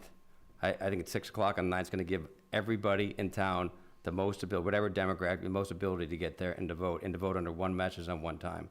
And so that's my opinion. If somebody else has a stronger opinion or you want to vote or something, but we don't have a motion yet. We had a motion, no one seconded it. So we need some sort of motion to either vote up or vote down. I'll make another motion. I'll make a motion to accept the petition to call a special town meeting to reconsider the school, consolidated school project, and for the select board to schedule a special town meeting for June 9th at 6 PM. I have a second.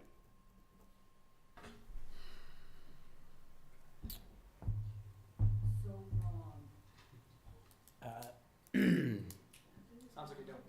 Yeah, no, I'm struggling with not doing the same thing we did last time. It's hard enough and divisive enough that it's coming back. I get all the discussion. And then to say we're also changing this, and that is our choice, it's not from the petition, is pulling a lever that will impact the vote, I think.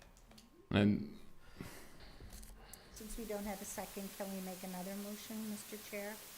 Yeah, we got it. I make a motion that we hold a special town meeting on Saturday, June 7th at 10 a.m. in order to address the two questions on the citizen petition. Nobody seconded it. No. No, Nobody nobody seconded it. Can I second that motion? And you generally don't. Well, is there also an option to talk to Wenham about a Saturday? Can I really, I gotta say, we're already in a really bad tight window here, so like, I mean. We're a lot of bad. But to have a conversation with them and then bring it back to the board. Yeah. For you to, I just don't know how we're gonna have time. Yeah, I think we need a decision tonight, and I also think to go back to the Definitely fact need that, a like, the Monday town meeting, I mean, at the same time, I mean, this issue has caused a big divide in this town. It's been a lot of time and energy that has been devoted to the boards, to the citizens, and a lot of effort and stress and strain. I think there is a just overall emotional health benefit of having it on the same day and be done with it on the same day. And I think that we need to go, and there is still a motion on the table that, if, I believe, Mr. Chair. Yeah, I mean, the motion, there's not a motion on the floor now, because it's in second, but Didn't I? Rosemary made a motion. Is there do we a get a second? second? So what I'm suggesting is this, is that as a board, we have to make a decision tonight, okay? And that if we, and the caveat can be that we can go back to Wenham, say if Wenham's willing to move it to Saturday, we can always move it at the next meeting. Okay. Like, All right, let's do this. But we need to pick a date. Yeah. To move this thing forward. So can Rose, I mean, at this point, I'll be honest, like, I think the physical limitations of a voting block, like that there's an actual voting block who have actual real physical limitations. And there are a lot of those real limitations? the inability to drive at dusk or at night. And the fatigue issue. And that in addition, and I think just like the general like safety, health, well-being aspects that have been raised, and I think we all know someone who has those challenges as well. So it's not a big leap. I think for parents and families, you know, who are trying to juggle graduations, recitals, all the things that we all are looking forward to celebrating after a very long winter and spring, and an end of the school year. Those things are all really important as well. This issue, though, for parents and families and children is also really important. And it pains me to personally say that it's like, okay, if maybe I have to miss a recital, maybe I have to miss something and show up. That's me personally, and I just want to recognize that I see that pain and that is a very tough place, but there's also, for an elderly population, there is a real health and safety risk. And so I'm prepared to support Rosie's motion at this time, Seconding the motion. but does it need to be restated? Because there was a long gap there and there was no seconding of it. Yeah, let's state the So- motion again, to be clear. Okay, so I move that Hamilton hold a special town meeting pursuant to citizens petition to address two questions previously voted on at the April 5th annual town meeting. And that meeting will be on Saturday morning, June 7th at 10 a.m. Yeah, I second that motion.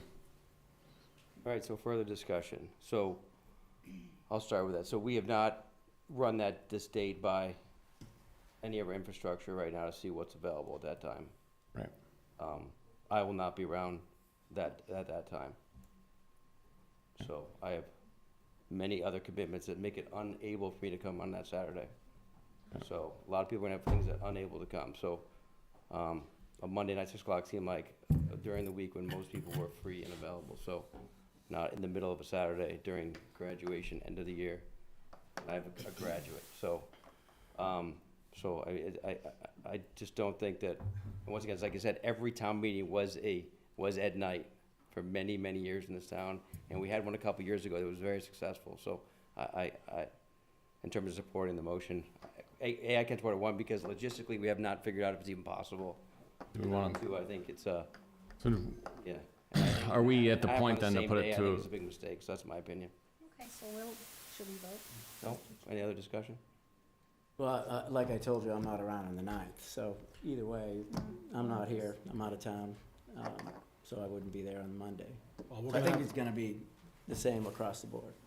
We're gonna have trouble getting a quorum for the select board anyway, because I'll have to move some things around for that Saturday. So, Are you here on Saturday, Bill? Yep. Just not around the week, during the week. I just oh, you think, said you weren't, sorry, I misheard you. not the 9th. Yeah, got it. so do we not have a quorum then for Saturday meeting? Is that what I'm hearing? No, we do. Bill said he'll be there. I misheard him. I thought he said he wouldn't be I around. just think it's important to replicate, bringing it back.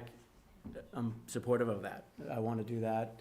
I'll support the petition, but I do think it's important to, changing the date seems like it's stacking the deck a little bit. I don't understand that. Explain Because first. we want a different, it will change the demographic of the vote, as was brought up, I mean, clearly. I mean, we did change meetings because we didn't have attendances and quorums on weeknights, and there's a reason, there are limitations for some people to be out in the dark and at night. I live with it, I know it, and I know that a lot of people won't be able to go, and that meeting will last 4 or 5 hours easily. How about May 14th? Is that still within the window? May 14th? I mean, June 14th. All right, no more public comments, sorry. We already Apologize. have a motion and a second. Oh, sorry. Thank I was you. just trying to come up with another Saturday option. So we have a motion and a second. Yeah.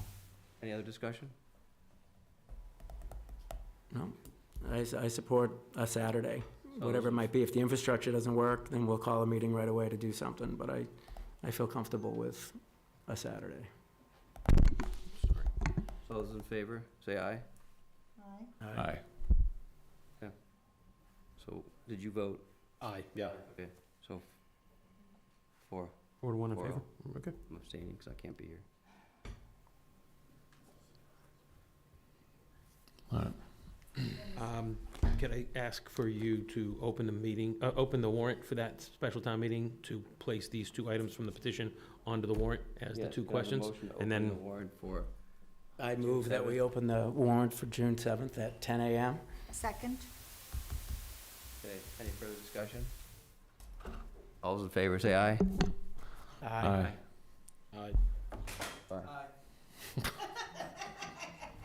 And you need a motion to, accept the 2 questions as proposed in the petition. have a motion to accept the 2 questions as written in the petition? I move that we accept the motions as outlined in the petition. I have a second. Second. Any further discussion? All those in favor, say aye. Aye. Aye. Motion closed. Opposed? 4 to 1.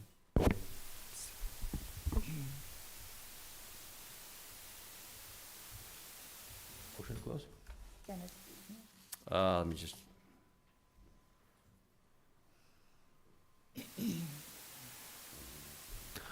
Bill, Could open it, can anything, anybody come in with some, I suggest you close. do we're pretty, at this point, are we generally as a board feeling comfortable with that date can go forward as long as there's no logistical challenges? And I'll do everything I can to get that date. And then is it appropriate then to close the warrant as well, since it's really just to serve that that's what we were just petition? talking about, yeah. Oh, sorry. I couldn't. Yeah, Okay, I'd encourage that. go next then. I have a motion to close the warrant. Motion to close the warrant? I have a second. Second. Second by Ben. Any further discussion? All right, all those in favor, say aye. Aye. Aye. 5.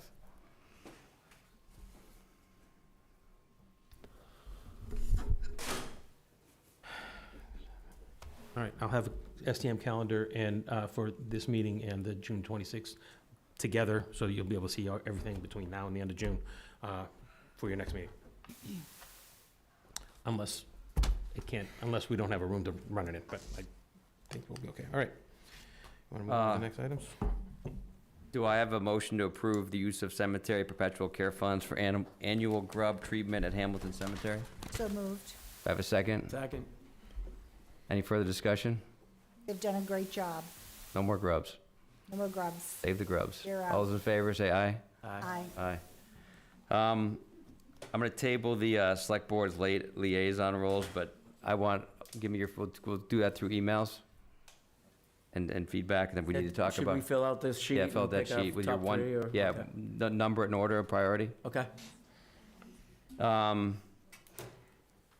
Joe's gonna also, in relation to that, submit an agenda setting schedule where it's gonna alternate. It's in your, Yeah, I saw that. Yeah, I saw it. packets. If you, Look good. any dates you have a problem with, let us know. We can always make adjustments, but that's what we proposed to us. Do we need to vote on that, Joe? No, you don't need to Okay. vote. I don't know why it says discussion vote, my bad. And there's two things on new business. So regarding 3A, right, so we still have a town meeting scheduled for June 26th, because we talked to the people, and they would not have been ready by an earlier June date. So at this point, we're still keeping a separate town meeting for 3A. Currently, right now, we're in a parallel process of investigating, like we talked about, investigating litigation and a parallel process. So we have to set an executive session to talk about what Wenham has done and what we might do to follow it. But Joe, I don't know if you want to give an update on So- Wenham's lawsuit. So I believe I sent to you today a draft complaint from KP Law, along with other information related to other similar but slightly different actions taking place in other communities. Town council would be available to join us in an executive session to discuss that, or have you comment on the draft complaint, make changes, et cetera, and make a decision from there. Incidentally, if you could pick a date sometime in the next week, perhaps next Monday or something like that, we can try to make sure we get that, laid out for the correct process. And if something came up and we were unable to go forward with the 7th, then we could add to that same date an open session to discuss the change of date. But I don't know that will be necessary, but just saying that. So, sorry, when do you want to have executive session? Next Monday, even if you do as an executive session, you could do it as a virtual only meeting. Okay. You could do next Monday night. What time? For choice. Virtual, it'd be virtual, so you can do whatever time. On the train. Tell me what time. I think I'm gonna be on a airplane at that time. 12th. Yeah. So you wouldn't be able to attend? Is there a time earlier or later than the normal meeting time? Not really. It's a long flight, I think. Is there a different date that would work, if it's just You the can- virtual? Yeah, it doesn't have to be, that was just a suggestion If for me. it's You guys- virtual, then could do probably Tuesday or Wednesday that week. Could find. Let's I do can find- Tuesday, 13th. That's fine with me. What time people want? I'll be virtual, but yeah, I can do it. What time? 5, 6, 7? I think I work around that. 6:45 would be my 6:45? time. That's all right. 6:45? Okay. Joe, and then there was obviously there's a 10 citizen complaint that was filed too. Yeah, I don't know, other than what was in the packet, I haven't really looked into it, but yeah, there was a second separate citizens resident action that was a complaint that was filed, but you'll have information on that, and the council can go over that with you during the meeting. Okay. So without going to whole 3A debate, what? No, I just what want to kind of clarify a question. Did you say you're exploring options for a lawsuit, or you're committing to it? I just want to, where the board There's stands. exploring. I'm sorry, exploring, so Exploring, it's not yeah. committed yet? No, not yet, not Okay. until we have an executive session. Okay. So Tuesday, 6:45. Tuesday, the 13th. Tuesday, 5:13 and 6:45 PM. Yep.